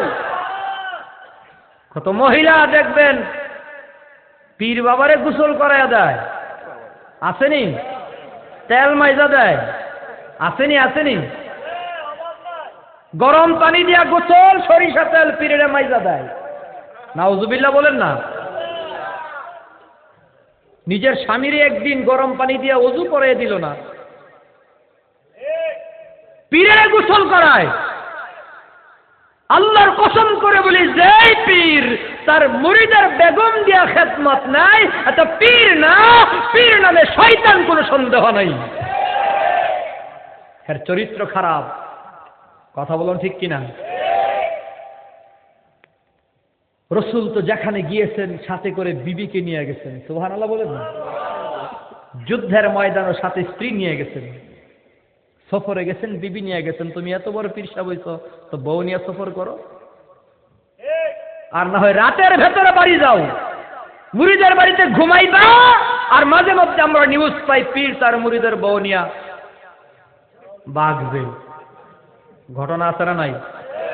আমার কাছে দলিল প্রমাণ, নাম ঠিকানা, খানকা শরীফের সব লিস্ট আছে আমার কাছে, সব সাথে নিয়ে কথা কই। অতএব এমন বেশরা পীর, যেই পীর মুরিদের বেগমের সাথে পর্দা করে না, যেই পীর মুরিদের বেগম দিয়া খেদমত নেয়, যেই পীর মুরিদের বেগম দিয়া গোসল নেয়, তেল না যায়, এই পীর রাখবেন না জুতা দিয়া বাইরে তাড়াবেন? এমন পীরের জুতার বাড়ির দরকার আছে না নাই? কথা বলেন, আছে না নাই? যেই পীর মুরিদের সেজদা পায় নাই, এমন পীরকে জুতার বাড়ি লাগানো চাই। কথা বলুন ঠিক কিনা? সেজদার মালিক কে? আরো জোরে বলেন কে? প্রধানমন্ত্রী একটি সত্য চিন্তার কথা আপনাদেরকে শেয়ার করে যায়, যেগুলো হয়তো অনেকে জানেন না। বাংলাদেশে একটি ভ্রান্ত দল আছে যারা কাদিয়ানি। কাদিয়ানি হলো যাদের দাবি হলো আমাদের নবী শেষ নবী নয়, এরপরও নবী আছে। নাউজুবিল্লাহ বলবেন না? তারা মির্জা গোলাম আহমদ কাদিয়ানিকে নবী হিসেবে মানে এবং নিজেরা তার উম্মত হিসেবে স্বীকার করে। তো আমাদের নবী হলেন শেষ নবী। নবী বলে আনা খাতামুন নাবিয়্যিন লা নাবিয়্যা বাদি, আমি হলাম শেষ নবী, আমার পরে কোনো নবী আসবে। এখন যদি কেউ নিজেকে নবী দাবি করে, সে মুসলমান না কাফের? একটু জবান খুলে বলেন। তারে যারা নবী হিসেবে মানে তারা মুসলমান না কাফের? এদেরকে যারা কাফের মনে করে না তারাও কাফের। কথা বলো ঠিক কিনা? আমিরে হেফাজত আল্লামা আহমদ শফি দামাত বারাকাতুহুমের শেষ আরজি, উনি বলেছেন, আমি মৃত্যুর আগে অন্তত কাদিয়ানিরা কাফের সরকারিভাবে এই ঘোষণাটা শুনতে চাই। তিনি শেয়ার করেছেন, প্রধানমন্ত্রীর কাছে আবেদন করেছেন। মাননীয় প্রধানমন্ত্রী মোটামুটি আশ্বস্ত করেছেন, যদি সেইভাবে নবীর মুহাব্বতের প্রেমিকদের জনমত তৈরি করা যায়, তো বাংলাদেশে এই সরকারের আমলেই কাদিয়ানিরা কাফের সেটা সরকারিভাবে ঘোষণা হবে। অতএব নবীর মুহাব্বতে কাদিয়ানিরা কাফের, এই দাবি আদায়ে যদি ময়দানে নামতে হয়, নবীর মুহাব্বতে ময়দানে নামতে রাজি কারা কারা আল্লাহর হাত দেখায়? আল্লাহ কবুল করেন, সকলে বলি আমিন। নবীর মুহাব্বতে হলে যায়েন, আপনি তবে দৌড় দিয়েন না। আবার ফেসবুকে কি লিখবো না লিখবো হুট করে দৌড় দিয়েন না। স্থানীয় ওলামায়ে কেরাম মুরব্বীরা আছেন, আমাদের মাথার তাজ নেতৃবৃন্দ যারা রয়েছেন, তাদের সাথে পরামর্শ করে ইনশাআল্লাহ দ্বীন ইসলামের মিশন নিয়ে, খতমে নবুয়তের মিশন নিয়ে আমাদের কিছু দাবি ইনশাআল্লাহ শুরু হবে। আল্লাহ পাক সহজ করে দেন, সকলে বলি আমিন। কওমি মাদ্রাসার বিল পাস হয়েছে, মাস্টার্সের সমমান দিয়েছে। কিছু ভালো কাজের জন্য প্রশংসা করতে হয়। আমরা তো ডাইরেক্ট কথা বলি, ভালো করলে ভালো বলবো, মন্দ হবে তো সমালোচনা হবে আর প্রতিবাদও হবে। ইসলামের পক্ষে বলবে, আন্তরিক মুবারকবাদ জানাবো। ইসলামের বিপক্ষে যদি কেউ কথা বলে তার বিরুদ্ধে আমরা কথা বলবো। কথা বলুন ঠিক কিনা? আল্লাহ কবুল করেন, সকলে বলি আমিন। তো ফাতেমার দিলের ভেতরে কবরের ভয়, আযাবের ভয়। জাহান্নামের আগুন বড় ভয়ঙ্কর আগুন, এটা দুনিয়ার আগুনের চেয়ে পাওয়ার কম না বেশি? এমা তুমি দুনিয়ার আগুনের ভয় পাও, অথচ তোমার মতো মহিলা খবর নাও, নাম তার মা শ্বেতা। ওই যে ফেরাউনের সময় মা শ্বেতা, কাজের মেয়ে, ফেরাউনের ঘরে একটা চাকরানি রাখা হলো। ওই কাজের মেয়ে মা শ্বেতার কাজ হলো ফেরাউনের মেয়ের মাথার চুলগুলো আশ্রয় দেয়।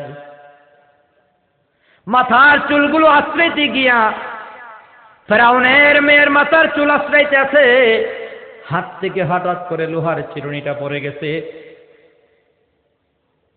মা শ্বেতা কাজের মেয়ে চিরুনিটা মাটি থেকে উঠানোর সময় পড়েছে, বিসমিল্লাহ, সুবহানাল্লাহ বলে। বিসমিল্লাহ কয়া এই যে চিরুনিটা উঠাইছে, ফেরাউনের মেয়ের কানে আওয়াজ গেছে। মেয়ে কয়, কিরে কাজের মেয়ে, তুই আবার কোন আল্লাহর নাম বললি? এই মিশরে তো আমার বাপই হলো আল্লাহ। জোরে বলুন নাউযুবিল্লাহ। যে নিজে দাবি করেছে আনা রব্বুকুমুল আ'লা, আমি হইলাম সবচেয়ে বড় খোদা। নাউযুবিল্লাহ বলবেন না? মৃত্যুটা কেমন হয়েছে? নীল দরিয়ার পানিতে চুবাইয়া ডুবাইয়া মারছে কে? লাশটাকে আল্লাহ রেখে দিয়েছেন কিয়ামত পর্যন্ত। এই গরম চেয়ারে বসে যারা গরম গরম কথা বলেছে তাদেরকে সবক দেওয়ার জন্য চেয়ারে বসাইছিলাম আমি। ফেরাউনকে রাজা বাদশা বানিয়েছি আমি। দিনে দিনে সে একদিনে বাদশা হয় নাই। ফেরাউন তো ভব ঘুরেছিল, সে বল্লক শহরে তার বাড়ি ছিল, সেখান থেকে বিদেশ তথা মিশর ভ্রমণ করেছে। সেখানে গিয়ে কুলি ছিল, কুলির কাজ করতে করতে কিছু টাকার মালিক হয়েছে। টাকার গরমে ধীরে ধীরে নেতা হইতে হইতে সে রাষ্ট্রপতি, প্রেসিডেন্ট হয়েছে। ক্ষমতার মসনদে বসার পর তার দিল বলতেছে তুমি হইতো আল্লাহ।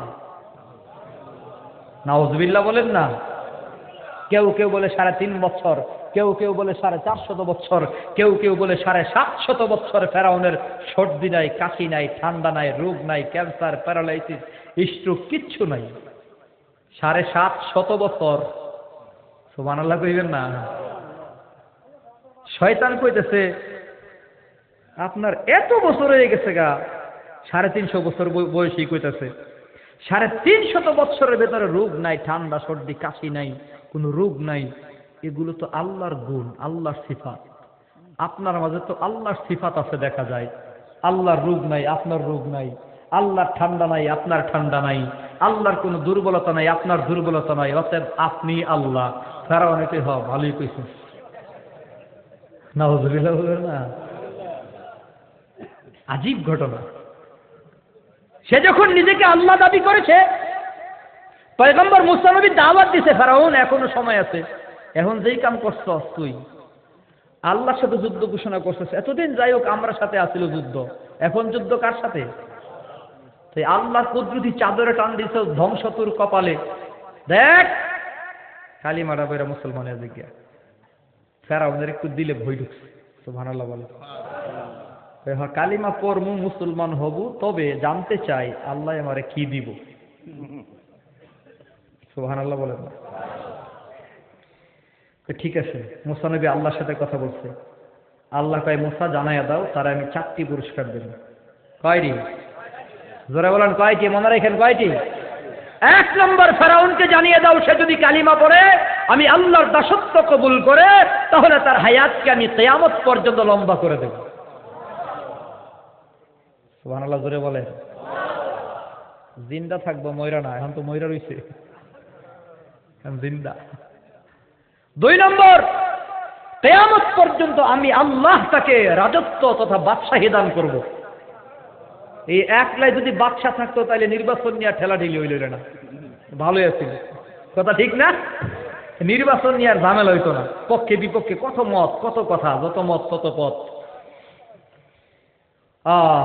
3 নম্বর, সারা পৃথিবীর রাজত্ব আমি তারা দান করব। সুবহানাল্লাহ বলে। 4 নম্বর, সে যেদিন মরতে চাইবে তার মৃত্যুটা এমন ভাবে হবে, সন্তান তার মায়ের কোলে দুধ পান করতে করতে যাবে ঘুমায়া যায়, সে ঘুমায়া যাবে। ফেরাউন এই লাকি অফার পায়া তাইলে মুসলমান হওয়াই লাগবে। সুবহানাল্লাহ বলবেন না? এই অফার যদি আমরা দিত, আর কি কয়, আমরা বেশি চাইতাম বললাম বলে না, আমাদের মেধা এত কুলাইল না। আমারে কইলে আমি কইলাম বলে আমি শুধু বাংলাদেশের রাষ্ট্রপতি হইতাম চাই, এগুলো আমরা কইলা বলে। সুবহানাল্লাহ বলেন। লাগবে না, রিয়াল লাগবে, রিয়াল লাগবে না। আল্লাহু আকবার। 4টা পুরস্কার মনে আছে তো? ফেরাউনকে বলার পর ফেরাউন বলতেছে ঠিক আছে, এক কাজ কর, আমি একটু ঘরের থেকে বুঝে লই, চিন্তা ভাবনা কইরা তোমার জানাবো। ঘরের দিকে গেছিল, জানতো মাছ পথে নাগাল বেছে হামান মিশরের প্রধানমন্ত্রী। এই হামানেই এসে আসল বাপ দেখতে হেতনা পায়া এই কই যাও। এবার হামানে কয় কি হয়েছে, আপনাদের চেহারা ভালো দেখতেছি না। ওই মুসা কইছে এই পুরস্কার পামো যদি কালিমা পড়ে মুসলমান হয়। তুই কি কর? হেদের সামনে শুয়ে গেছে, শুয়ে কইতেছে আপনি যদি কালিমা পড়েন আমার আগে জবাই করে এরপরে আপনি কালিমা পড়বেন, কারণ আপনি খেয়াল করেন নাই মুসার আল্লাহ বড় চালাক, আপনারা বাদশাহী দিব, সারা পৃথিবীর রাজত্ব দিব, আপনারা জোয়ানি সুস্থতা দান করব, মৃত্যু আপনার মন মতো হইব, কিন্তু আপনারা আল্লাহগিরি দিত না। আরে ওইটা তো কি বিশ্বাস? আরে আপনি সব হইলেও তো আপনি গোলাম হয়ে থাকবেন, আপনি তো আল্লাহর গোলাম হওয়া লাগবে। এখন তো আপনি আল্লাহ, আমি কারো গোলামি করতে পারতাম না, অন্তত আপনি আমার আল্লাহ থাকবেন, আমি আপনার গোলাম থাকবো, আমি মুসার আল্লাহর গোলাম বনতে পারবো না। আপনার খবর আছে আপনার আল্লাহগিরি কিন্তু নিয়ে যেতেছে। ফেরাউনে কই এটা তো চিন্তা করি নাই, দূর কালিমা পড়তাম না। নাউযুবিল্লাহ। কপাল খারাপ হলে যা হয়, নসিব খারাপ হলে যা হয়, হেদায়েতের মালিককে কথা বলেন না, ইন্নাকা লা তাহদি মান আহবাবতা। ও নবী, আপনি যাকে মুহাব্বত করেন ভালোবাসেন তাকে হেদায়েত দিতে পারবেন না। হেদায়েতের মালিক একমাত্র কে? আল্লাহ। তো ফেরাউন নিজেকে আল্লাহ দাবি করেছে। ফেরাউনের মেয়ে বলতেছে তুমি আবার কারে আল্লাহ মানো? কাজের মেয়ে মাশাতা কয় আমার আল্লাহ হলো মুসা নবীর আল্লাহ, যিনি তোর বাপ ফেরাউনেরও আল্লাহ। কাজের মেয়ে হইলেও ইমানটা শক্ত। আপনার আমার মতো 100 টাকায় বিক্রি হয় না। রাত্রে নির্বাচন আইলে বোঝা যায় 100 টাকা দিলেই মার্কা পাল্টাই লিছে। আরে কি, একটা দেশি মুরগি বিক্রি হয় 450 টাকা, ফার্মের মুরগের দাম আছে 250 টাকা, 1 কেজি নতুন আলুর দাম 100 টাকা। চিন্তা করছেন, একটা ছাগল বিক্রি হয় 5000 টাকা, আর মানুষ নির্বাচনে বিক্রি হয় মাত্র 500 টাকা। কথা ঠিক না বে ঠিক? মাশাদা বলতেছে মুসার আল্লাহ আমার আল্লাহ, তোর বাবার আল্লাহ।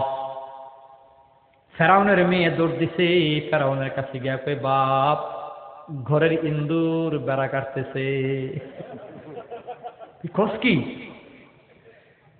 মাসে তাই আপনাকে আল্লাহ মানে না, তাই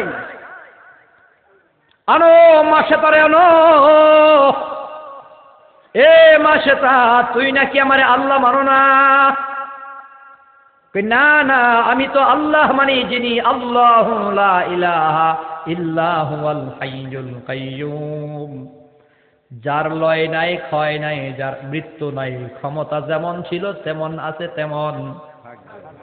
তিনি কে? কুল হুয়াল্লাহু আহাদ আল্লাহুস সামাদ লাম ইয়ালিদ ওয়া লাম ইউলাদ ওয়া লাম ইয়াকুল লাহু কুফুয়ান আহাদ।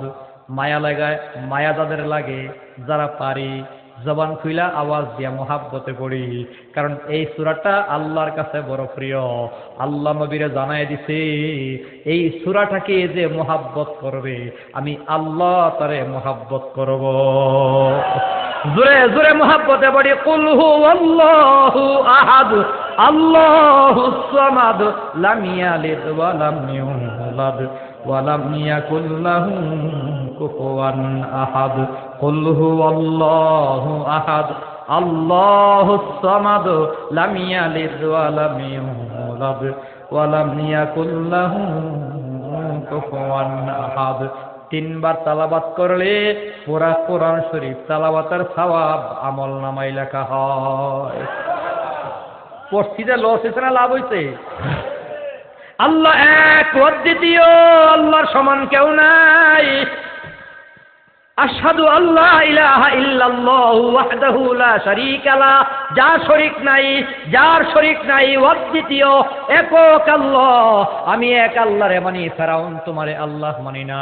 ফেরাউনের মেজাজ গরম হয়ে গেল, কই তার কে কে আছে খবর নাও। ছোট ছোট বাচ্চা গোলার জমা করেছে, তার 4-5টা ছেলে সন্তান, ছোট ছোট বাচ্চা, এর ভেতর দুধের বাচ্চা একটা কুলের ভেতরে আছে।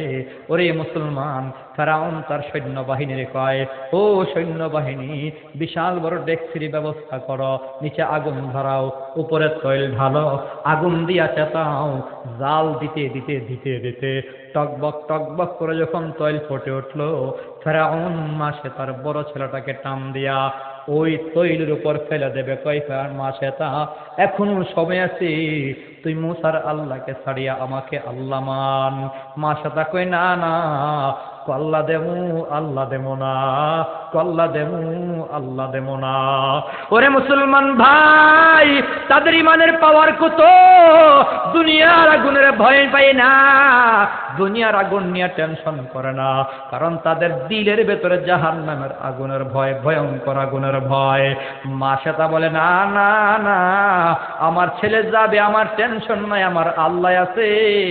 সামনে গরম তৈলের ভেতর বাচ্চাটাকে ছেড়ে দিল, সাথে সাথে ভাজি হয়ে গেছে। দ্বিতীয় বাচ্চাটারে ধরিয়া কয়া কোনো সময় আছে, মা সেটা মুসার আল্লাহরে ছাড়িয়া আমাকে আল্লাহ মাইনা নে। সামনে যখন মানে না, দ্বিতীয় ছেলেটাকে ওই তৈলের ভেতর ছেড়ে দেওয়া হলো, 3 নম্বর ছেলেটাকেও ছেড়ে দেওয়া হলো। এভাবে করে সবগুলো ছেলে ওই তৈলের ভেতর ছেড়ে দেয়।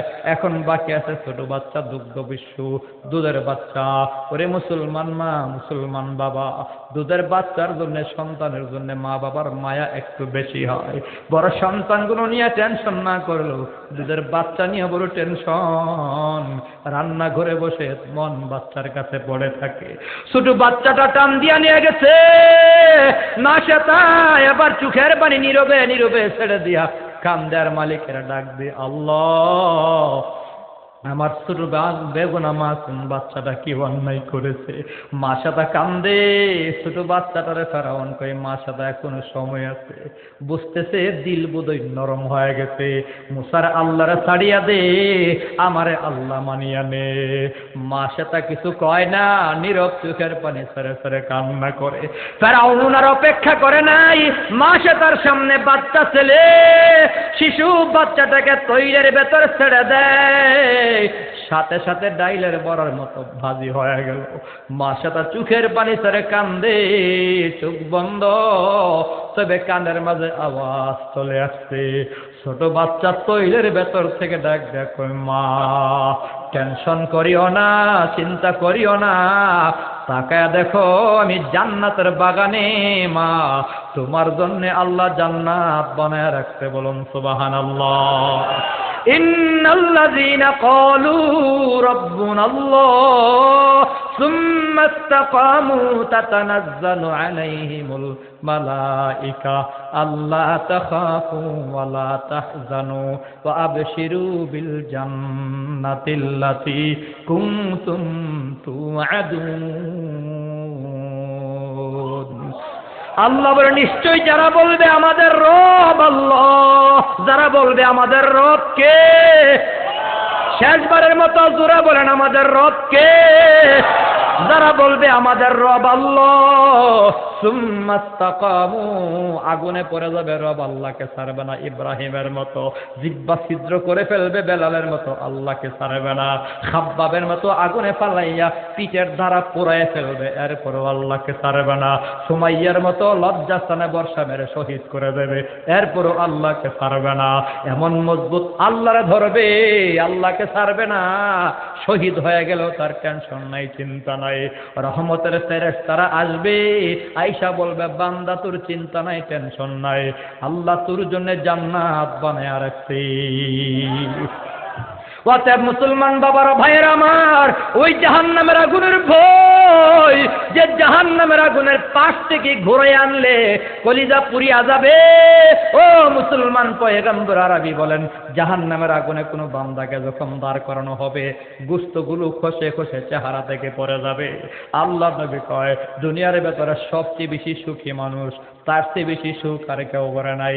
পৃথিবীতে আদম নবী থেকে নিয়ে কিয়ামতের আগের দিন যে মারা যাবে, কিয়ামতের সময় যে মারা যাবে, তাম পৃথিবীতে সমস্ত মানুষের ভেতরে সবচেয়ে বেশি এক নম্বর সুখী মানুষটাকে আল্লাহ পাক জাহান্নামের কিনারায় থেকে ঘুরাই আইনা প্রশ্ন করবে, ওরে বান্দা সুখে ছিলা কিনা? বান্দা বলবে না আল্লাহ না, জীবনে সুখ কি জিনিস দেখি নাই, শান্তি কি জিনিস দেখি নাই। আল্লাহ পাক বুঝাই দিল, জাহান্নাম এমন ভয়ঙ্কর, যার পাশে গেলে সারা জীবনের সুখ বুইলা যাবে। জাহান্নামের আগুন সহ্য করবার ক্ষমতা কারো নাই, ভয়ঙ্কর আগুন। নবী বলে, উম্মত তিনটা জায়গায় আপন মানুষের চিনবে না। 4-5 মিনিট বন্ধু শেষ করিয়া দেব, দিলটা নরম করিয়া দাও। আমার নবী বলে, উম্মত 3 জায়গায় আপন মানুষের চিনবে না। আম্মা জান আয়েশা বলে, পয়গম্বর 3 জায়গা বলতে কোন জায়গায়, আপনিও কি চিনবেন না? বলে, না না। 1 নম্বর, মিজানের পাল্লায় যখন আমলনামা মাপা হবে, ফামাইয়া আমাল মিসকালা যাররাতিন খায়রান ইয়ারা ওয়া মাইয়া আমাল মিসকালা যাররাতিন শাররান ইয়ারা। যাররা থেকে যাররা পরিমাণ নেক আমল ওজন করা হবে, ইঞ্চি থেকে ইঞ্চি পরিমাণ গুনার আমল পরিমাপ করা হবে। ওই দিন আপন মানুষের চিনবে না। আল্লাহর নবী বলে, উম্মত যেদিন আমলনামা হাতে দেওয়া হবে, আপন মানুষের চিনবে না। সবাই যার যার আমলনামা নিয়ে টেনশনে থাকবে। 3 নম্বর, ভয়ঙ্কর আগুন, জাহান্নামের আগুন যখন মানুষের গ্রেফতার করা শুরু করবে, গ্রেফতারি পরোয়ানা যখন জারি হয়ে যাবে, জাহান্নাম যখন চিৎকার মেরে মেরে বলবে, আল্লাহ আমার পেটে বড় শূন্যতা, দাও দাও, কত জাহান্নামী আছে। সমস্ত জাহান্নামীকে দেওয়ার পর আল্লাহ প্রশ্ন করবে, জাহান্নাম তোমার কি পেট ভরছে? কয় না না, আরো আসেনি, দাও আরো আসেনি, দাও। ওরে মুসলমান, ভয়ঙ্কর জাহান্নাম। আল্লাহ বলে, ইন্না জাহান্নামা কানাত মিরসাদা লিত্তাগিনা মাআবা লাবিসিনা ফিহা আহকাবা লা ইয়াযুকুনা ফিহা বারদাও ওয়ালা শারাবা। ওই দিন যখন গরমের কারণে মানুষ পানি পানি বলে চিৎকার করবে, আল্লাহ ঠান্ডা পানি দেবে না, শরবত দেবে না, আরামায়েশের পানি দেবে না। জাহান্নামী যখন আল্লাহর কাছে পানি পানি বলে চিৎকার করবে, আল্লাহ তখন তারে কি দেবে? আল্লাহ বলে, ইল্লা হামিমাও ওয়া গাসসাকা। তারে রক্ত দেবে, মরা পুষ তারে খেতে দেবে। মরা রক্ত, মরা পুষ। এ বান্দা, ভয়ঙ্কর জাহান্নামের আগুনে জ্বলতে জ্বলতে জ্বলতে জ্বলতে বান্দার চামড়া সব পুড়িয়া ছারখার হয়ে যাবে। আবার আল্লাহ তার চামড়া বানায়া দেবে, 1000 বছর চামড়া আবার পড়বে, আবার তারে বানায়া দেবে, 1000 বছর জ্বলতে থাকবে। জ্বলতে জ্বলতে জ্বলতে জ্বলতে তামাম দুনিয়ার হায়াত তার শেষ হয়ে যাবে, হায়াত লম্বা হবে, তার মৃত্যু হবে না। ওই দিন ভয়ঙ্কর জাহান্নামের আগুনে যারে ঢুকাইয়া দেবে, আল্লাহ যদি ঈমান থাকে তো আল্লাহ হয়তো জান্নাত দেবে। শুরুতে যে বলছিলাম, নবী বলে আমার উম্মত 73 ভাগে বিভক্ত হবে। একটা দল শুরুতে বিনা হিসেবে জান্নাত পাওয়া যাবে, বাকিগুলো 1000 বছর জাহান্নামের আগুনে জ্বলবে, তবে ঈমান থাকার কারণে জান্নাত পাবে। যে যেমন গুনাহ করেছে ওই অনুপাতে জাহান্নামে থাকবে। তাহলে শুনিয়া নাও, কোন গুনার জন্য কতদিন জাহান্নামে থাকা লাগবে। সব গুনাহ নিয়ে বলতে চাই না, এ মুসলমান বাবারা ভাইয়েরা আমার, শুনিয়া নাও। একটা একটা মিথ্যা কথা যদি কেউ বলে তো 7000 বছর জাহান্নামের আগুনে জ্বলতে হবে। তার মানে একটা কবিরা গুনার জন্য 7000 বছর জাহান্নামের আগুনে জ্বলতে হবে। জীবনে কত গুনাহ করেছি, কত অন্যায় করেছি, জাহান্নামের আগুন মাবুদ সইতে পারবো না। দুনিয়াতে না কান্দাইয়া আখেরে কাঁদায়ো না, জাহান্নামের আগুন মাবুদ সইতে পারবো না। দুনিয়াতে না কান্দায়া আখেরে কাঁদায়ো না। জাহান্নামের আগুন থেকে মুক্তি চায় কারা কারা? আল্লাহর শেষবারের মতো হাত দেখায়। আল্লাহ কবুল করেন, সকলে বলি আমিন। ভাই চুপ বন্ধ করে ভাবেন, জীবনে গুনাহ আসেনি? আয় কথা কোন আসেনি? সগীরা গুনাহ আসেনি? সগীরা গুনাহ তো মাফ হয়ে যাইব এই ইবাদত করলেই। আজকে মাহফিল শুনছি, আল্লাহর ফজলে সমস্ত সগীরা গুনাহ মাফ। আলহামদুলিল্লাহ বলেন। এখন বাকি আছে কবিরা গুনাহ। একটা কবিরা গুনার জন্য 7000 বছর জাহান্নামের আগুনে যদি জ্বলতে হয়। জীবনে কত মিথ্যা বলছি, জীবনে কত মানুষের জায়গা দখল করছি, কত মানুষের থাপ্পড় দিছি, কত অন্যায় অপরাধ করছি। কি করব? বলে সমস্ত গুনাহ থেকে মাপ নেওয়ার ছোট্ট একটা আমল হইল চোখের পানি ছাইরা আল্লাহর কাছে তওবা করো। তওবা করলে গুনাহ মাফ করবে কে? মোনাজাত হলো তওবা। আমরা মোনাজাতের মাধ্যমে তওবা করি, সব সময় করে থাকি। এই জাহান্নামের স্তর থেকে, জাহান্নামের ভয়ঙ্কর আযাব থেকে মুক্তি চাওয়ার একটাই পথ, তওবা করো। আমাদের মুরব্বীরা বলে, নবীও বলছে, আরে এই উম্মতের বৈশিষ্ট্য হলো গুনাহ করবে, তওবা করবে, গুনাহ করবে, তওবা করবে। গুনাহ হয়ে গেছে, শয়তান করায় এলেছে, তুমি সাথে সাথে তওবা করে নাও, আল্লাহ সাথে সাথে মাফ করে দিবেন। রব্বানা যালামনা আনফুসানা ওয়া ইল্লাম তাগফির লানা وترحمنا لنكونن من الخاسرين اللهم آمين ربنا آتنا في الدنيا حسنة وفي الآخرة حسنة وقنا عذاب النار اللهم اغفر لنا ولوالدينا رب ارحمهما كما ربياني صغيرا رب ارحمهما كما ربياني صغيرا আয় আল্লাহ, এই করিয়াপুর বাবারা যুব সমাজ রোজযোগে ওয়াজ মাহফিল তুমি কবুল করিয়া নাও। যে যুবক ভাইরা আয়োজন করেছে, যুবক ভাইদের নামাজি মুত্তাকি পরহেজগার দিনদার বানাও। যে মুরব্বী বাবাদের সহযোগিতা রয়েছে, পরামর্শ রয়েছে, শুভ বুদ্ধি রয়েছে, মাওলা ওই মুরব্বী বাবা চাচাদের হায়াতি রিজিকে বরকত দিয়া দাও। পর্দানিসীন মা বোনদের কবুল মঞ্জুর করিয়া নাও। আয় আল্লাহ, আমরা যারা দীর্ঘ সময় বয়ান করেছি, বয়ান শুনেছি, মেহেরবানি করে, দয়া করে, মায়া করে আল্লাহ জিন্দিগির সব গুনাহ খাতা আল্লাহ তুমি ক্ষমা করিয়া দাও, বেগুনাহ মাসুম বানাইয়া দাও। আয় আল্লাহ, আমরা যারা হাত তুলছি তুমি তো অন্তর্যামী মাওলা, আমাদের মাঝে যারা অভাবী, অভাব অনটন দূর করিয়া দাও, মুসিবত আল্লাহ দূর করিয়া দাও, চিন্তা পেরেশানি দূর করিয়া দাও, রোগী রোগিনীকে আল্লাহ শিফা দান করিয়া দাও। আয় আল্লাহ, কঠিন জটিল রোগ বালা মুসিবত থেকে হিফাজত ফরমাও। আয় আল্লাহ, খাস করে মেহেরবানি করে মালিক কলিজার টুকরা আল্লামা হাফিজ জুবায়ের আহমদ আনসারী সাহেব হুজুর অসুস্থ, মাওলা তুমি সুস্থ করিয়া দাও। মরণ বেদি ক্যান্সার থেকে আল্লাহ তুমি মুক্তি দিয়া দাও। আয় আল্লাহ, আমাদের সবাইকে তুমি প্যারালাইসিস থেকে বাঁচাও, স্ট্রোক করা থেকে বাঁচাও। আয় আল্লাহ, সব রকমের দুরারোগ থেকে আল্লাহ তুমি বাঁচাও। যতদিন বাঁচায় রাখবা ইমানের সাথে আল্লাহ বাঁচায় রাখো। আয় আল্লাহ, আমাদের ইমান আমালকে মজবুত করিয়া দিও। আয় আল্লাহ, আমাদের মাঝে বহু মানুষ হাত তুলছে। আয় আল্লাহ, এই এলাকার যত যুবক বিদেশের বাড়িতে আছে কামাই রোজগার বরকত দিও। চাকুরিজীবী ব্যবসায়ীদের বরকত দিও, পড়াশোনা করে ছেলে মেয়েগুলোকে পড়াশোনায় মনোযোগ বাড়াইয়া দিও, পরীক্ষার্থী ছেলে মেয়েগুলোকে পরীক্ষায় ভালো ফলাফল করার তৌফিক দিও। আয় আল্লাহ, প্রত্যেকটা ঘরে ঘরে আলেম হাক্কানি, আলেম রব্বানি, মুফতি, মুফাসসির, মুহাদ্দিস, মাওলানা বানায়ো। আয় আল্লাহ, আমাদের অনেকের মুরব্বী দাদা দাদি অসুস্থ মাওলা, বিছানায় পড়া মাওলা। আয় আল্লাহ, এর ভেতরে ছোট ভাই খায়রুল তার বুবুর দুধ দাদির জন্য দোয়া চাইছে মাওলা, মেহেরবানি করিয়া। এমন অনেকে দোয়া চাই নাই, তবে আত্মীয় স্বজন বন্ধু বান্ধব অনেকেই অসুস্থ মাওলা, তুমি পরিপূর্ণ সুস্থতা দান করিয়া দাও। আয় আল্লাহ, আমরা যারা হাত তুলছি মালিক তাকে দেখো, কার বাবা নাই, অন্ধকার কবরে এতিম হয়ে ঘুমায় গেল, কতদিন হয়ে গেল, সন্তান তার আব্বারে দেখে না কতদিন,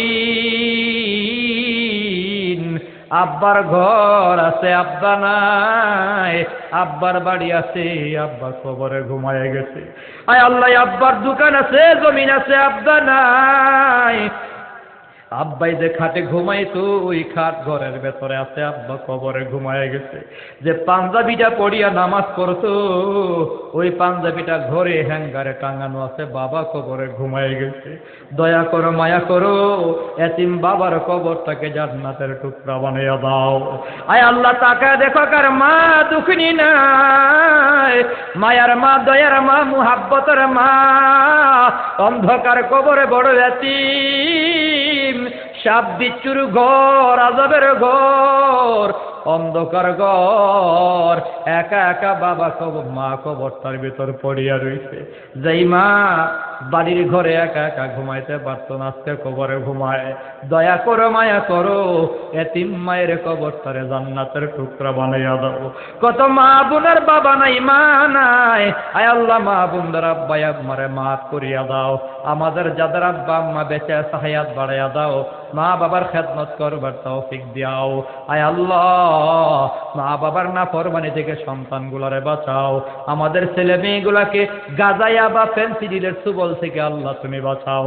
রাষ্ট্রদ্রোহী কর্মকাণ্ড থেকে বাঁচাও, সামাজিক অনৈতিক কর্মকাণ্ড থেকে আল্লাহ সন্তানগুলোরে বাঁচাও। সুন্দর অস্থিতিশীল পরিবেশ থেকে বাঁচায়া সুন্দর স্থিতিশীল দেশ হিসাবে আমাদের ছোট্ট বাংলাদেশকে আল্লাহ তুমি কবুল করিয়া নাও। আমাদের সবাইকে পাক্কা নামাজি মুত্তাকি পরহেজগার বানাও। সুবহান রাব্বিকা রব্বিল ইজ্জাতি আম্মা ইয়াসিফুন ওয়া সালামুন আলাল মুরসালিন ওয়ালহামদুলিল্লাহি রাব্বিল আলামিন। আমিন বিরহমাতিকা ইয়া আরহামার রাহিমিন।